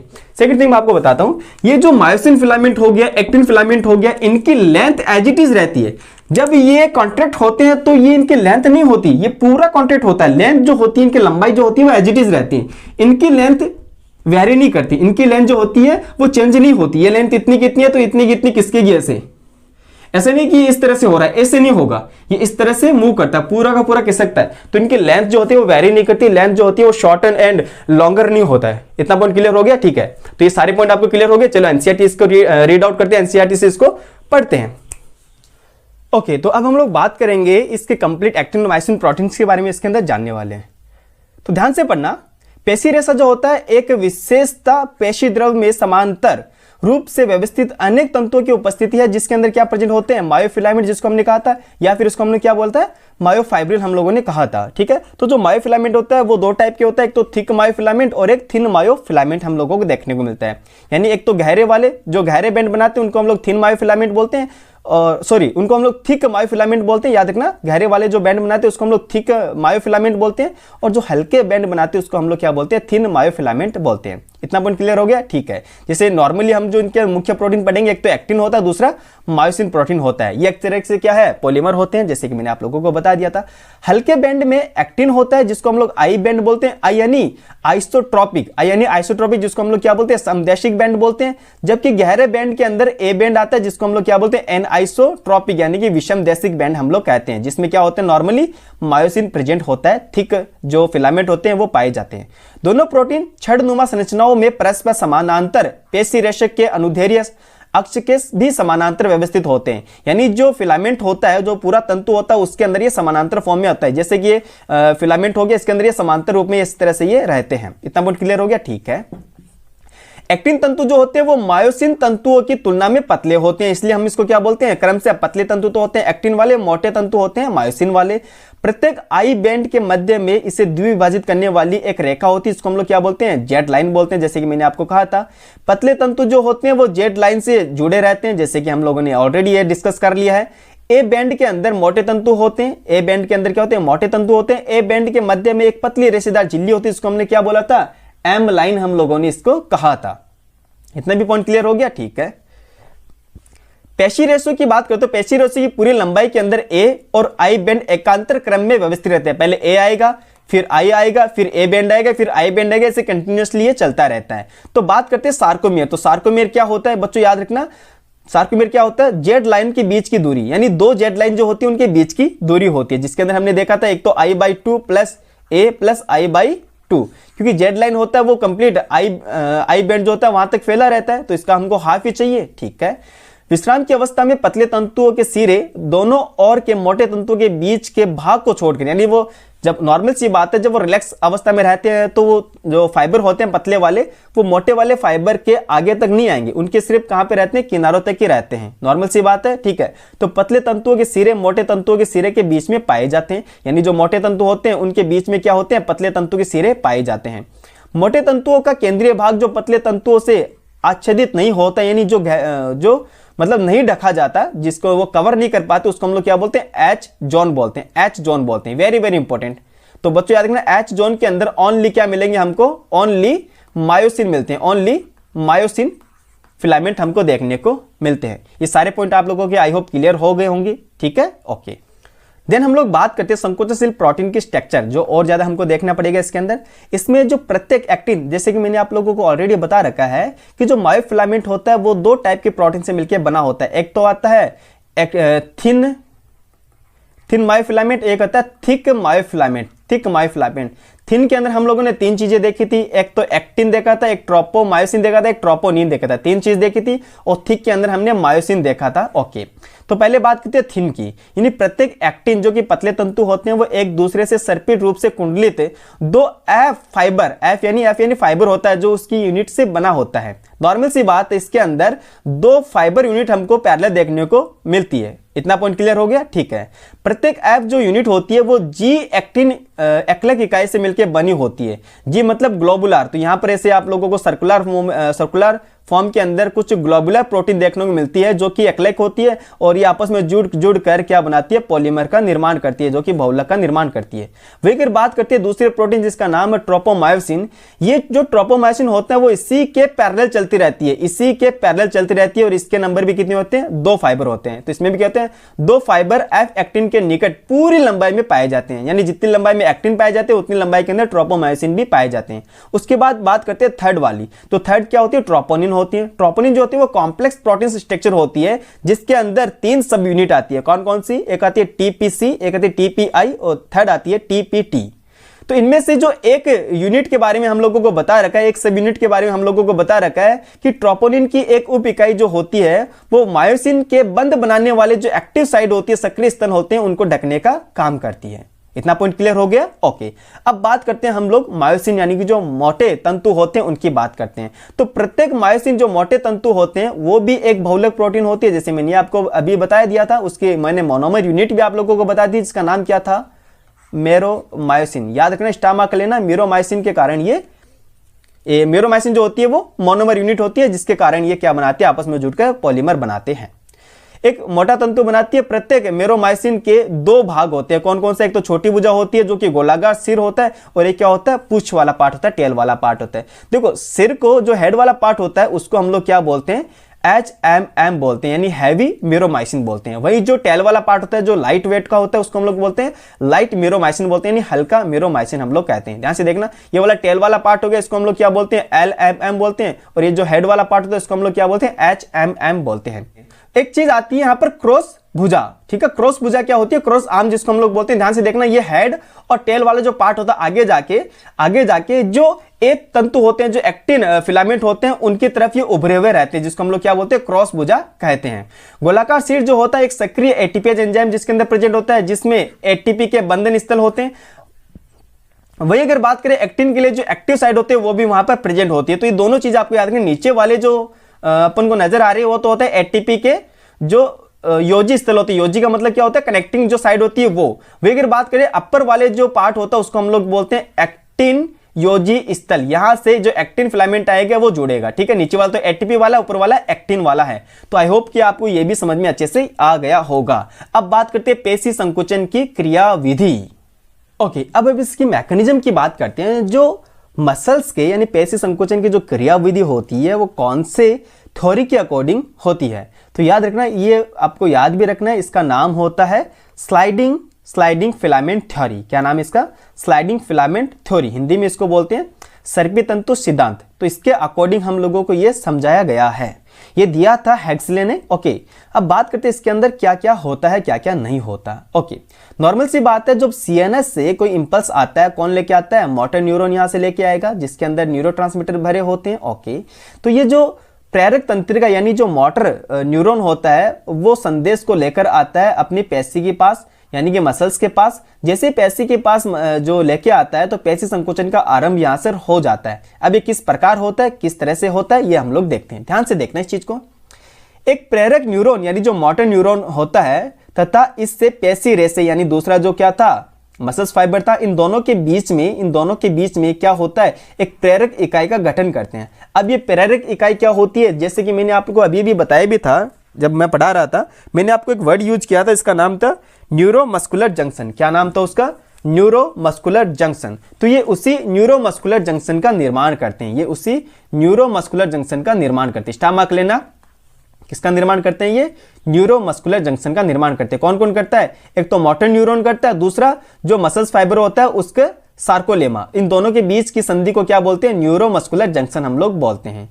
अब इस संधि के ऊपर जो तंत्रिका संकेत लेके आती है वो किस फॉर्म में आती है? एसिटिल कोलिन के फॉर्म में आती है, यानी वो न्यूरोट्रांसमीटर लेके आते हैं जो वहां पर इसको मुक्त कर देते हैं। जैसे यहां पर मुक्त करेंगे तो जो सार्कोलेमा के अंदर जो रिसेप्टर थे वो इसको कलेक्ट कर लेंगे। तो जैसे सार्कोलेमा के अंदर जो रिसेप्टर कलेक्ट करेंगे तो वहां पर पोटेंशियल जनरेट होगा। उस पोटेंशियल को बोलते हैं हम लोग एक्शन पोटेंशियल। क्या बोलते हैं उसको? हम लोग एक्शन पोटेंशियल बोलते हैं। ये जो पोटेंशियल होता है वो कंप्लीट उस फाइबर के ऊपर फैल जाता है, जिससे क्या होता है, सार्कोप्लाज्म के अंदर जो कैल्शियम आयन मुक्त होते हैं वो कैल्शियम आयन का स्तर में वृद्धि हो जाती है। इस जैसे कैल्शियम आयन के स्तर में वृद्धि होगी, जो एक्टिन तंतु होते हैं, जो एक्टिन प्रोटीन होते हैं, उनके ऊपर जो ट्रोपोनिन की सब यूनिट होती है जो वहां पर उन एक्टिव साइट को ढके हुए रहती है, उनको ये खोल देगी। तो एक्टिव साइड यहां से खुल जाएंगे। जैसे एक्टिव साइड यहां से खुल जाएंगे तो एटीपी का एटीपी का क्या होगा? जल अपघटन होगा, जिससे क्या प्राप्त होगी? ऊर्जा। तो एटीपी के जल अपघटन से जो प्राप्त ऊर्जा होती है उसका उपयोग करने के बाद जो मायोसिन हेड होता है वो एक्टिन के खुले सक्रिय स्थानों से क्रॉस बंध बना लेता है, क्रॉस सेतु का निर्माण कर लेता है। और जैसे क्रॉस सेतु बन जाता है उसके बाद क्या होता है? उसके बाद बच्चों याद रखना, इस बंध से जुड़े हुए एक्टिन तंतुओं ए बैंड के केंद्र की तरफ खिसकने लग जाते हैं। ए बैंड के केंद्र की तरफ, है ना, ए बैंड वैसा के वैसे बच्चों याद रखना, ए बैंड के केंद्र की तरफ खिसकना स्टार्ट हो जाता है। कौन खिसकता है? Z line. याद रखना यहां पर जेड लाइन खिसकना स्टार्ट हो जाती है, जेड लाइन। तो दोनों साइड की जो जेड लाइन होती है वो अंदर की तरफ खिसकना स्टार्ट हो जाती है। इन एक्टिनों से जुड़ी हुई ए रेखा भी अंदर की तरफ खिसक जाती है। ध्यान समझना, ए रेखा जो होती है, ए जोन जो होता है, ए बैंड जो होता है बच्चों वो एज इट इज रहता है ना। यहां पर थोड़ा सा इसने गलत लिख रखा है, ए बैंड जो होता है वो एज इट इज रहता है। क्लियर हुआ पॉइंट को? ठीक है। तो ए बैंड की जो लंबाई होती है वो एज इट इज रहती है, यहां पर थोड़ा सा इसने गलत लिखा है। अब बात करते हैं, जैसे ही ध्यान से समझना, ये जेड लाइन होती है अंदर की तरफ आएगी तो ऑब्वियस सी बात है सार्कोमियर की जो लंबाई होती है वो छोटी होना स्टार्ट हो जाती है, वो छोटा हो जाता है। जैसे सार्कोमियर छोटा होगा आपको पता है वहां पर क्या हो जाएगा? कॉन्ट्रैक्शन होना स्टार्ट हो गया, यानी वो संकुचित हो गया। इतना पॉइंट क्लियर हो गया? ओके। अब इसके अंदर क्या क्या हमको देखने को मिला है, ऊपर के चरणों के अंदर क्या क्या स्पष्ट होता है? एक तो पेशी के छोटा होते समय अर्थात संकोचन के समय आई बैंड की लंबाई कम होगी। ऑब्वियस सी बात है, आई बैंड की लंबाई क्या होगी? कम होगी। लेकिन जो ए बैंड होते हैं वो एज इट इज वैसे के वैसे रहते हैं। ठीक है। अब एडीपी और टी यानी इनऑर्गेनिक फॉस्फेट जो होते हैं वो मुक्त होकर मायोसिन पुनः विश्राम अवस्था में चला जाता है। अब मायोसिन क्या हो जाएगा? वापस से रिलैक्स स्टेज के अंदर ये चला जाता है, जिससे क्या होता है? एक नए एटीपी के बनने से क्रॉस सेतु टूट जाएंगे, जिससे क्या हो जाएगा? एक नए एटीपी के बनने से क्रॉस सेतु क्या हो जाते हैं? टूट जाते हैं। अब क्या होगा? मायोसिन शीर्ष जो होता है मायोसिन का जो हेड होता है वो एटीपी को अपघटित कर पेशी के या फिर और संकुचन के लिए उस क्रिया को दोहराते हैं। ठीक है, इतना क्लियर होगा। किंतु अगर मान लो जो तंत्रिका संवेग आ रहे थे, जो इंपल्सेस आ रहे थे, वो अब समाप्त हो गए। जब ये समाप्त हो जाते उस कंडीशन के अंदर सार्कोप्लाज्मिक रेटिकुलम के द्वारा कैल्शियम आयन Ca+2 होगा, कैल्शियम आयन के अवशोषण से वापस क्या हो जाएगा, एक्टिन साइड ढक जाएगी, यानी एक्टिन जो साइड होती है वो बंद हो जाती है। कौन करती है, ट्रोपोनिन करती है। इसके फलस्वरूप जेड लाइन कैसे हो जाएगी, वापस से अपनी जगह चली जाएगी, यानी मूल स्थान के ऊपर वो चली जाती है, जिसको हम लोग क्या बोलते हैं, रिलैक्सेशन बोलते हैं, यानी कि शीतलन बोलते हैं। तो कॉन्ट्रैक्शन भी देख लिया हम लोगों ने और शीतलन भी इसके अंदर देख लिया है। इतना पॉइंट क्लियर हो गया। ठीक है, ये जो पैरा हमको दे रखा है इसको थोड़ा ध्यान से समझना। इसके अंदर हमको दो टाइप के मसल्स फाइबर के बारे में बता रखे हैं। कौन कौन से, एक तो होता है व्हाइट मसल्स फाइबर, ध्यान से समझना, वो दोनों में यहाँ पे डिफरेंस लिख रहा हूं। एक तो होता है व्हाइट मसल्स फाइबर और एक होता है red muscles fibre, red muscles fibre. ठीक है, इन दोनों के अंदर क्या डिफरेंस है वो यहां पर क्लियर कर रहा हूं। व्हाइट मसल्स फाइबर और रेड मसल्स फाइबर में क्या डिफरेंस है। व्हाइट का मतलब क्या होता है, इनके अंदर मायोग्लोबिन एब्सेंट होते हैं। पहला पॉइंट याद रखना, इनके अंदर मायोग्लोबिन एब्सेंट होते हैं। जबकि जो रेड मसल फाइबर होते हैं इनके अंदर मायोग्लोबिन प्रेजेंट होते हैं, जिसके कारण इनका जो कलर होता है वो कैसा होता है, रेड होता है। ये पॉइंट क्लियर हो गया। ओके, देन हम लोग बात करते हैं व्हाइट मसल्स फाइबर की। तो इनके अंदर मोटे और ये सफेद होते हैं, जिनके अंदर माइटोकॉन्ड्रिया और फिर ग्लाइकोजन की जो अमाउंट होती है वो कम होती है। तो बच्चों याद रखना, इनके अंदर माइटोकॉन्ड्रिया कम होते हैं और ग्लाइकोजन भी कम होते हैं। माइटोकॉन्ड्रिया भी कम होते हैं, ग्लाइकोजन भी इनके अंदर क्या होते हैं, कम होते हैं। पॉइंट क्लियर हो गया। जबकि जो रेड मसल फाइबर होते हैं उनके अंदर माइटोकॉन्ड्रिया और ग्लाइकोजन की मात्रा अधिक होती है। माइटोकॉन्ड्रिया भी अधिक होते हैं और ग्लाइकोजन भी अधिक होते हैं। पॉइंट क्लियर हो गया इतना। ठीक है, देन बात करते हैं जो व्हाइट मसल फाइबर होते हैं वो फैटिक होते हैं, यानी जल्दी से थक जाते हैं।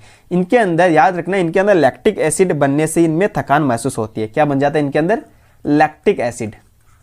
जबकि जो रेड मसल फाइबर होते हैं इनके अंदर माइटोकॉन्ड्रिया नंबर बहुत ज्यादा होते हैं, जिससे क्या होता है, लैक्टिक एसिड का निर्माण नहीं होता। और जब लैक्टिक एसिड का निर्माण नहीं होगा उस कंडीशन के अंदर इनमें थकान भी महसूस नहीं होती है, यानी कि नॉन फैटिक होते हैं, इनके अंदर थकान भी महसूस नहीं होती है।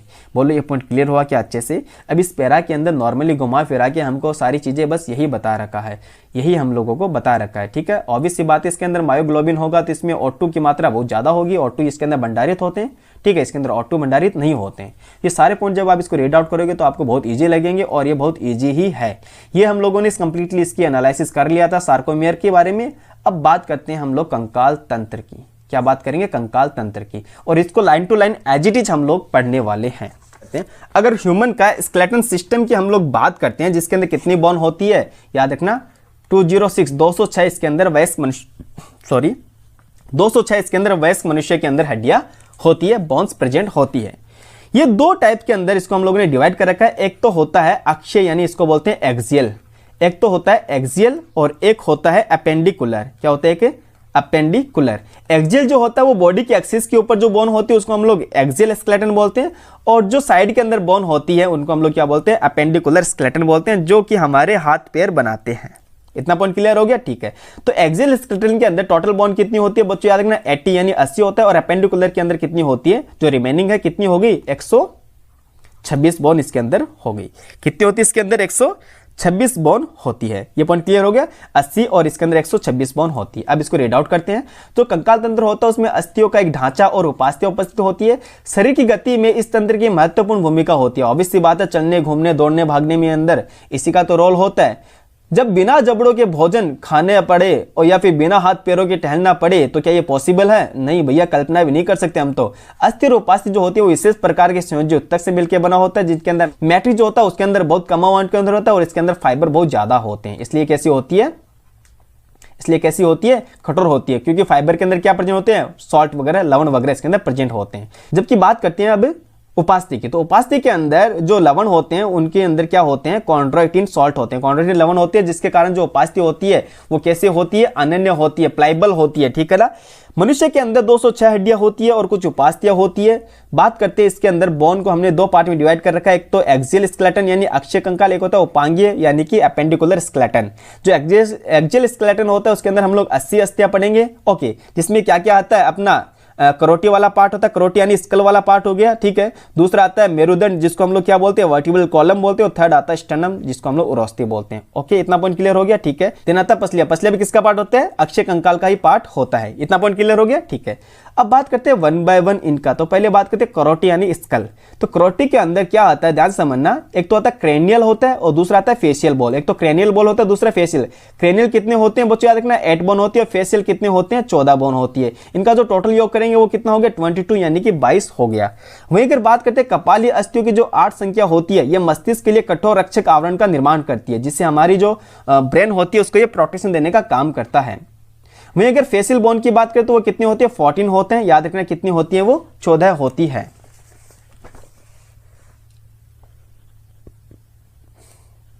यहां पर इन सभी के नाम भी दे रखे हैं। ओके, तो देन इसके अंदर आता है लास्ट एक बोन आती है जिसको यू शेप की जो बोन होती है, जो हमारे गले में होती है, उसको हम लोग क्या बोलते हैं, हाइड बोलते हैं। क्या बोलते हैं उसको हम लोग, हाइड बोलते हैं। ऐसे मिला के कितने हो गए, ध्यान से देखना, 22 तो हो गई अपनी स्कल वाली, ठीक है। 22 क्या होगी अपनी स्कल वाली, ओके। और एक बोन हो गई अपनी हाइड वाली, और बची हुई जो कैन ऑस्टिकल्स होती है, ठीक है, जो ईयर ऑस्टिकल्स होती है वो कितनी होती है, 6 हड्डियां वो हो गई। तो टोटल मिला के कितनी हो गई, ये 29 हो गई। कितनी हो गई, ये 29 हो गई। इन 22 में से भी 2 पार्ट में देखा, एक तो होती है अपनी क्रेनियल यानी बोल जो होती है, कितनी होती है, वो 8 होती है। बाकी जो 14 बोन होती है वो कौन सी होती है, अपनी फेशियल बोन होती है। ये पॉइंट क्लियर हो गया, ठीक है। अब जो फेशियल बोन होती है उनके मैं आपको बता देता हूँ, नाम भी आप लोगों को बता देता हूँ। एक तो पैलेटाइन जो मैक्सिला हो गई, ठीक है, लैक्रिमल हो गई, और इंफीरियर टर्मिनल हो गई, नेजल बोन हो गई, ठीक है, वॉमर हो गया, जाइगमोटिक हो गया, और साथ साथ मैंडिबुलर हो गया। तो इस तरह से ये टोटल मिला के 14 बोन होती है जो हमारी फेस के अंदर होती है। उसके बाद हम लोग बात करते हैं ईयर ऑसिकल्स के अंदर, जो कि 3 छोटी अस्थियां होती है। एक कान के अंदर 3 होती है, दोनों में कितनी हो गई, 6 हो गई, जिनका नाम है मेलियस इनकर स्टेपिज, ठीक है। तो स्टेपिज जो बोन होती है वो सबसे छोटी बोन होती है टोटल हड्डियों में से। ओके, इनको हम लोग क्या बोलते हैं, सामूहिक रूप से ईयर ऑसिकल्स हम लोग इसको बोलते हैं। इतना पॉइंट क्लियर हो गया, ठीक है। कपाल का भाग जो होता है वो कशेरु दंड के अग्र भाग के साथ 2 अनुकपाल अस्थिकंद, जिसको हम लोग क्या बोलते हैं, ऑक्सीपिटल कॉन्डाइल बोलते हैं, उसकी सहायता से ये जुड़ा रहता है। ऑक्सीपिटल कॉन्डाइल की सहायता से ये जुड़ा होता है वर्टिब्रल कॉलम के अंदर। तभी हम लोग कैसे हो गए, याद रखना, डाइकोंडाइलिक होते हैं। देन हम लोग बात करते हैं अपनी वर्टिब्रल कॉलम की। तो वर्टिब्रल कॉलम के अंदर कितनी बोन होती है, 26 होती है। अगर एडल्ट की बात करते हैं तो एडल्ट के अंदर कितनी होती है, 26 बोन होती है। तो 26 बोन जो होती है वो किस किस तरह से होता है बच्चों, याद रखना। नॉर्मली मैं आपको बता देता हूं इसके अंदर कौन कौन से अपन को नाम याद रखने। इन्हीं के बीच से होकर गुजरता है अपना स्पाइनल कॉर्ड, से बीच के अंदर होकर गुजरता है अपना क्या, स्पाइनल कॉर्ड गुजरता है। फर्स्ट जो वर्टिब्रल कॉलम होता है इसका नाम आपको याद रखना है एटलस होता है, सेकंड वाला होता है वो एक्सिस होता है। दोनों नाम आपको याद रखना है। फर्स्ट बोन होती है वो एटलस होता है, सेकंड वाली होती है वो एक्सिस होती है। अब इन 26 में से कितने टाइप में इसको डिवाइड कर रखा है बच्चों, याद रखना, 5 पार्ट के अंदर इसको डिवाइड करके रखा है। पहले बात करते हैं इसके अंदर जिसका नाम है सर्वाइकल। पहला पार्ट क्या आता है, सर्वाइकल, जिसके अंदर कितनी बोन होती है, टोटल 7 बोन होती है। दूसरा क्या आता है, थोरेसिक। थोरेसिक में कितनी होती है, 12 बोन होती है। थर्ड जो होता है बच्चों याद रखना, जिसको हम लोग क्या बोलते हैं, लंबर, इसके अंदर कितनी होती है, 5 बोन होता है। फोर्थ जो आता है उसको हम लोग क्या बोलते हैं, सैक्रम बोलते हैं, इसके अंदर 1 बोन होती है अडल्ट के अंदर। और देन लास्ट में क्या आता है, कॉक्सियल आता है, जिसके अंदर क्या होती है, 1 बोन उसके अंदर आती है। तो टोटल मिला के कितनी होगी, 26 हड्डियां ये हो गई है। यहां पर दे भी रखा है, ठीक है। ये हो गया सर्वाइकल, ये हो गया थोरेसिक, ये हो गया लंबर, देन आता है सैक्रम, देन आता है इसके अंदर कॉक्सिस। ये सैक्रम आ गया, देन आ गया इसके अंदर कॉक्सिस आ गया। ये पॉइंट क्लियर हो गया, ठीक है। देन हम लोग बात करते हैं इसके अंदर, अब आ जाओ हम लोग बात करते हैं इसमें ग्रीवा कोशिका की संख्या मनुष्य लगभग सभी स्तनधारी के अंदर 7 होती है। ओके, सर्वाइकल की संख्या इसने 7 बता रखी है। ओके, देन इसके अंदर क्या होता है, स्पाइनल कॉर्ड होता है जो कि इसकी रक्षा करता है। ये सारी बातें हम लोगों ने कर ली थी। अब बात करते हैं पसलिया। पसलिया यानी कि रिब्स। पसलिया कितनी होती है, 12 पेयर होती है, 12 जोड़ी होती है। टोटल कितनी होगी, 24 होगी। इनके साथ एक क्या होगा, यहाँ पर स्टर्नम यानी उरोस्थी हो गया। अब ये जो अपन को दिख रहा है, ये अपन को रिब केज दिख रहा है, पसलियों का जो पिंजरा होता है वो अपन लोगों को दिख रहा है। ध्यान से देखना। अब यहां पर हमको 3 प्रकार की बोन नजर आती है। कितने प्रकार की, 3 प्रकार की। किसके अंदर, रिब्स के अंदर। पहली जो 7 पेयर होती है वो डायरेक्टली इस स्टर्नम से जुड़ी हुई है। ध्यान से देखना, पहली, दूसरी, तीसरी, चौथी, 5वीं, 6ठी और ये 7वीं, ये सातों बोन जो होती है वो डायरेक्टली इस स्टर्नम से जुड़ी हुई होती है। पॉइंट क्लियर हो रहा है, ठीक है। उसके बाद ये जो 7th बोन होती है, इस बोन से 3 हड्डियां जुड़ी हुई रहती है, 8वीं, 9वीं, 10वीं। बाकी जो 2 बोन होती है वो एज ए फ्लोटिंग, यानी वो हवा के अंदर रहती है, वो हवा के अंदर रहती है, फ्लोटिंग फॉर्म में रहती है। तो 3 पार्ट में हम इसको डिवाइड करके रखते हैं, याद रखना इस चीज को। तो पहली जो 7 जोड़ी होती है उनको हम लोग क्या बोलते हैं, ट्रू रिब्स बोलते हैं। पहली जो 7 जोड़ी रिब्स होती है उनको हम लोग क्या बोलते हैं, ट्रू रिब्स बोलते हैं। बाकी जो 3 जो पेयर होते हैं बोन के, इन रिब्स बोन के, उनको हम लोग क्या बोलते हैं, फॉल्स रिब्स बोलते हैं। क्या बोलते हैं बच्चों, उनको हम लोग फॉल्स रिब्स बोलते हैं। और 11वीं और 12वीं जोड़ी जो होती है पसलियों की, उनको हम लोग क्या बोलते हैं, फ्लोटिंग रिब्स बोलते हैं, प्लावी पसलियां बोलते हैं। तो ध्यान से देखना, इसको हम लोग पढ़ते हैं, ध्यान से देखना। प्रत्येक पसली एक पतली चपटी अस्थि होती है, फ्लैट बोन होती है, जो पृष्ठ भाग में यानी कि बात करें पीछे की साइड यानी डॉर्सल साइड के अंदर किसके द्वारा जुड़ा होता है, ये वर्टिब्रल कॉलम से।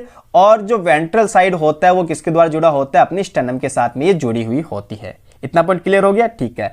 अब इनके अंदर 2 संधि योजन सतह प्रेजेंट होती है, जिसके दो संधि योजन सतह प्रेजेंट होती है, जिसके कारण इसको हम लोग क्या बोलते हैं, बाइसेफेलिक बोलते हैं। पॉइंट याद रखना, इसको हम लोग क्या बोलते हैं, बाइसेफेलिक बोलते हैं। पहली जो 7 जोड़ी पसलियां होती है उनको हम लोग क्या बोलते हैं, ट्रू रिब्स बोलते हैं, वास्तविक पसलियां बोलते हैं, जो कि पृष्ठ में ये कहां से जुड़ती है बच्चों, याद रखना, पृष्ठ यानी डॉर्सल साइड के अंदर ये जुड़ती है अपने वर्टिब्रल कॉलम से, और फ्रंट के अंदर यानी जो वेंट्रल साइड होता है वहां पर जुड़ती है अपने स्टर्नम से जुड़ती है डायरेक्टली। किसके द्वारा जुड़ती है, हाइलिन कार्टिलेज की सहायता से ये जुड़ी हुई होती है। 8वीं 9वीं 10वीं ये जो 3 पेयर होते हैं रिब्स के, ये जो होते हैं वो 7वीं से जुड़ी रहती है। किससे जुड़ी रहती है, वो 7वीं से डायरेक्टली जुड़ी रहती हैं। यानी ये सीधा सीधा अपनी स्टेनम से नहीं जुड़ी होती है, किससे जुड़ी होती है, 7वीं जो रिब्स होती है उससे ये जुड़ी हुई होती है। जैसे मैंने आपको कहा था ये तीनों रिब्स किससे जुड़ी होती है, 7th वाली रिब्स के साथ, 7th वाली जो रिब्स होती है उसके साथ ये जुड़ी रही होती है। इसको हम लोग क्या बोलते हैं, वर्टिब्रोकॉन्ड्राइल रिब्स बोलते हैं। याद रखना, वर्टिब्रोकॉन्ड्राइल रिब्स बोलते हैं, या फिर इनको हम लोग फॉल्स रिब्स भी हम इसको बोलते हैं। इतना मोड क्लियर हो गया, ओके। लास्ट में आती है 2 जोड़ी पसलियां जो कि फ्लोटिंग होती है, जो किसी के द्वारा नहीं जुड़ी होती है।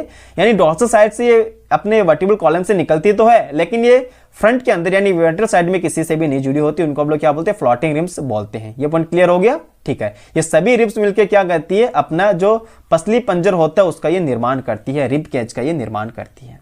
अब पॉइंट इतना पॉइंट क्लियर हो गया। अब बात करते हैं हम लोग लिम्स की बात करते हैं। अब किसकी बात करेंगे हम लोग, लिम्स की, जिसके अंदर क्या आता है, पेंडिकुलर जो स्केलेटन आता है उसकी बात करेंगे, जिसके अंदर पहला पढ़ेंगे हम लोग फॉर लिम्स, ठीक है।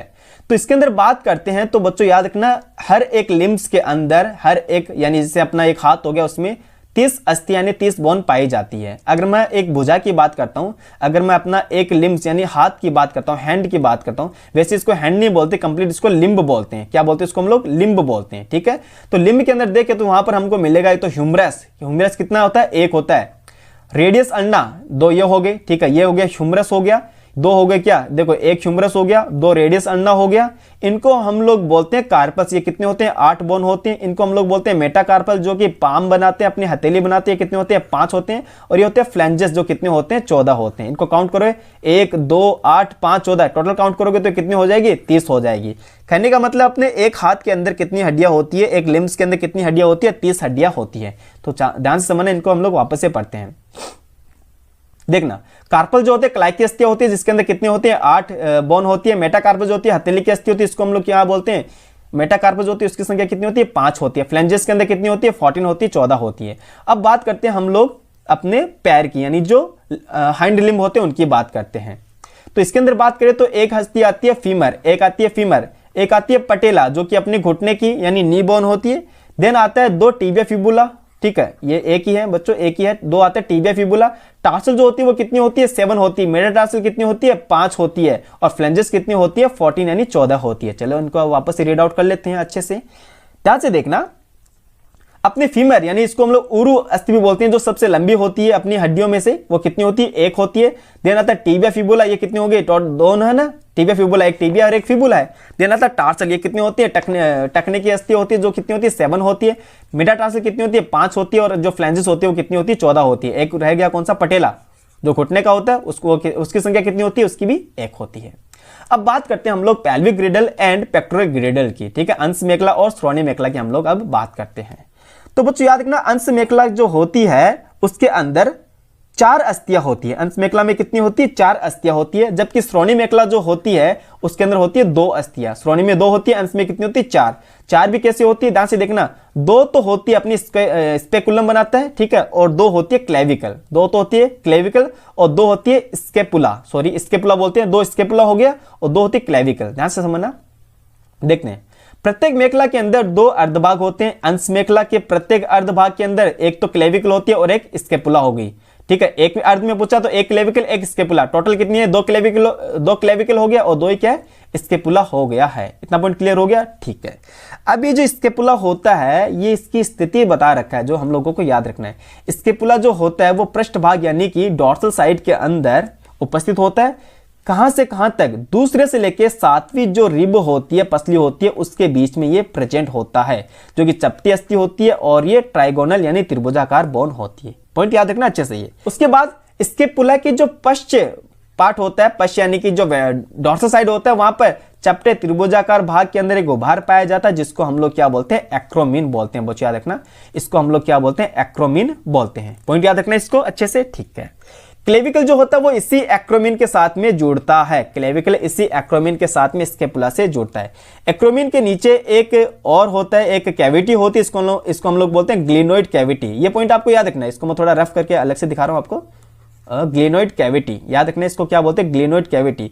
इसी ग्लिनोइड कैविटी के अंदर, मैं ऊपर जाके दिखा रहा हूं आपको, इसी ग्लिनोइड कैविटी के अंदर यहां पर देखना, यहां पर होता है ग्लिनोइड कैविटी। इसी ग्लिनोइड कैविटी के अंदर इस ह्यूमरस का हेड फिट होता है जो क्या बनाता है? बॉल एंड सॉकेट जॉइंट का फॉर्मेशन करता है। ये पॉइंट क्लियर हो गया? ठीक है।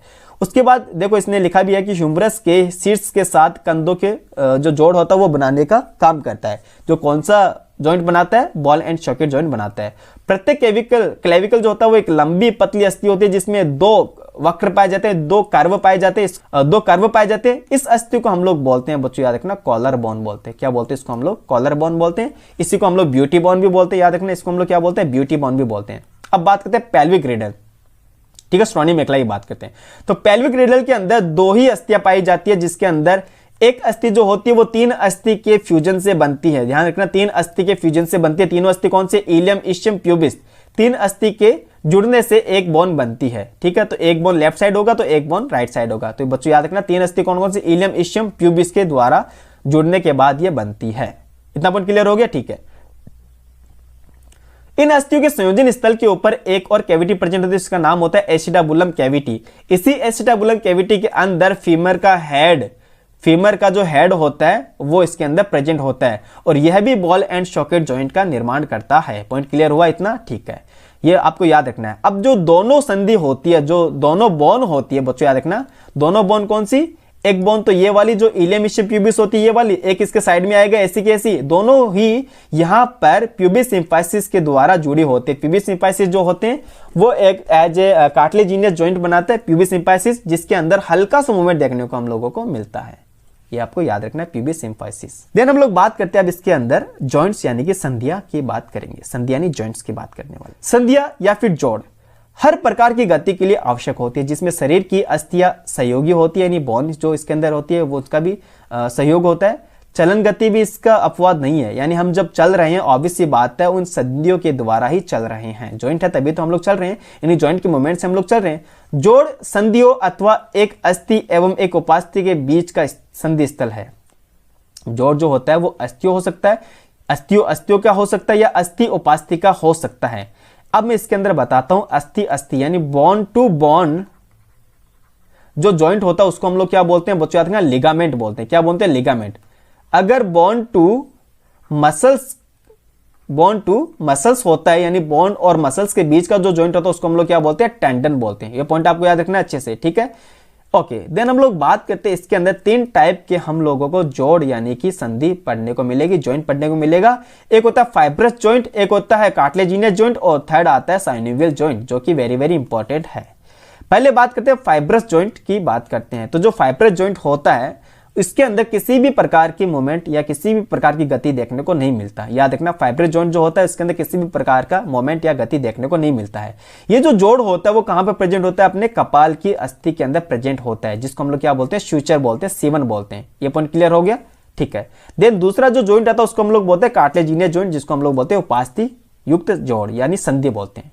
ये क्या होता है? ये अस्थियां आपस में उपास्थियों के द्वारा जुड़ी होती है। जिनके अंदर हमको हल्का सा मूवमेंट, स्लाइटली मूवमेंट इनके अंदर देखने को मिलता है, एकदम फ्रीली मूवमेंट नहीं होता है, इनके अंदर स्लाइटली मूवमेंट हम लोगों को देखने को मिलता है। ये पॉइंट क्लियर हो गया, ठीक है। जैसे अभी अपन लोगों ने एग्जांपल देखा था प्यूबिल सिम्फाइसिस का, जो आप लोगों को याद रखना है। प्यूबिल सिम्फाइसिस का एग्जांपल जो है वो आप लोगों को याद रखना है। वहीं अगर दूसरा एग्जांपल मैं बताऊं तो ये जो अपनी स्टर्नम होती है उसके साथ में जो हाइलिन कार्टिलेज से जुड़ी हुई जो पसलियां होती है, रिब्स होती है, इनके अंदर भी हल्का सा मूवमेंट देखने को मिलता है, जो कि कौन सा जॉइंट होता है, याद रखना उपास्थि युक्त जॉइंट होता है। इसी प्रकार की इसके अंदर संधि पाई जाती है। दोनों क्लियर हो गए, ठीक है। अब बात करते हैं third, synovial joint. Synovial joint जो होता है वो कैसे बनता है, याद रखना, जैसे ये कोई बोन है, ये कोई दूसरी बोन आ गई, ठीक है। इनके अंदर ये होता है मेम्ब्रेन, जिनके अंदर फ्लूइड भरा होता है, जिसको बोलते हैं हम लोग साइनोवियल फ्लूइड बोलते हैं, ठीक है। और इस प्रकार की संधि को हम लोग क्या बोलते हैं, साइनोवियल संधि बोलते हैं। तो देखो, दो अस्थियों की संधि ओजन सतहों के बीच में एक तरल भरा होता है, इसको हम लोग क्या बोलते हैं, साइनोवियल कैविटी के अंदर जो तरल भरा होता है उसको हम लोग क्या बोलते हैं, साइनोवियल फ्लूइड बोलते हैं। इस तरह की व्यवस्था में पर्याप्त गति होती है। पर्याप्त गति का मतलब क्या होता है, यहां पर हमको फ्रीली मूवमेंट देखने को मिलता है। इनके कुछ एग्जांपल हम लोगों को देख रखा है, कुछ टाइप हम लोगों को देख रखा है। तो टाइप हमको याद रखना, पहला जो टाइप है जिसका नाम है ball and socket joint, Kandul खलिका संधि, जो किस किस के बीच में होता है, ह्यूमरस और अंश मेखला के बीच में। ह्यूमरस और अंश मेखला के बीच में भी होता है, और याद रखना फीमर और श्रोणी मेखला के बीच में भी होता है, दोनों आपको याद रखना है। देन बात करते हैं इसके अंदर हम लोग हिंज जॉइंट यानी कब्जा संधि, जो कहां पर होता है, अपने घुटने के संधि में होते हैं। दूसरा आपको याद रखना है, अपनी जो कोहनी होती है, अपनी जो कोहनी होते हैं वहां की संधि में भी यही होती है। देन बात करते हैं हम लोग धुराग्र संधि यानी कि पाइवेट जॉइंट। जो पाइवेट जॉइंट होता है वो कहां पर होता है, अपनी जो फर्स्ट वर्टिबल कॉलम होता है जिसका नाम है एटलस, और सेकंड जो होता है जिसका नाम है एक्सिस, इन दोनों के बीच में हम लोगों को देखने को मिलता है।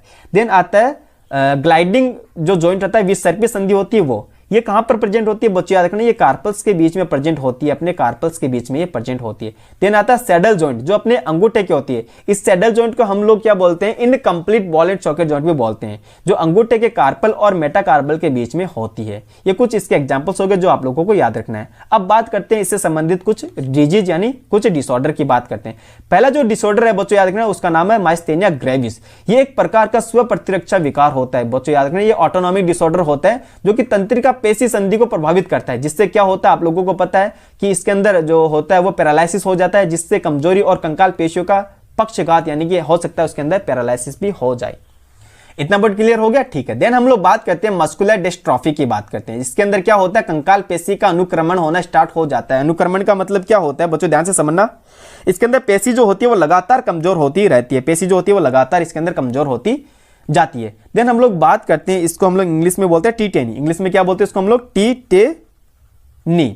ये जो टीटेनी डिजीज होती है वो कैल्शियम आयन की कमी से होती है। इसके अंदर जो मसल्स होती है उसके अंदर हमको एंटन देखने को मिलता है, ठीक है। देन बात करते हैं आर्थराइटिस, जो कि क्या होता है, जोड़ों के जो रोग होते हैं उसको हम लोग क्या बोलते हैं, आर्थराइटिस बोलते हैं। जोड़ों के जो रोग होते हैं उसको हम लोग क्या बोलते हैं, आर्थराइटिस बोलते हैं। इसके अंदर 3 डिजीज आती है मोस्टली, जैसे मैं आपको बताऊं, एक तो होता है ऑस्टियोआर्थराइटिस, एक होता है न्यूमेटॉइड आर्थराइटिस, और एक होता है गाउट। देखो गाउट जो होता है वो इसी का टाइप होता है, जोड़ों का ही रोग होता है। जोड़ों के अंदर क्या हो जाता है, इस कंडीशन के अंदर गाउट इसने अलग से लिखा है, जिसमें यूरिक अम्ल जो होते हैं वो जमा हो जाते हैं अपने जोड़ों के अंदर, जिससे क्या हो जाता है, हमको पेन फील होता है। ऑस्टियोपोरोसिस की हम लोग बात करते हैं। ऑस्टियो का मतलब क्या होता है, बोन, पोरोसिस का मतलब क्या होता है, छिद्र वगैरह। तो जैसे जैसे उम्र बढ़ती है वैसे वैसे ये रोग भी देखने को मिलता है। तो ये उम्र संबंधी विकार होता है, जिसमें अस्थि के जो पदार्थ होता है उसके अंदर कमी होना स्टार्ट हो जाती है, और वहां पर क्या हो जाता है, जो अस्थि होती है वो नष्ट होना स्टार्ट हो जाती है। इतना बहुत क्लियर हो गया। तो मोस्टली जो हार्मोन होता है एस्ट्रोजन, उसके लेवल में अगर कमी हो जाएगी तो ये डिजीज होना स्टार्ट हो जाती है।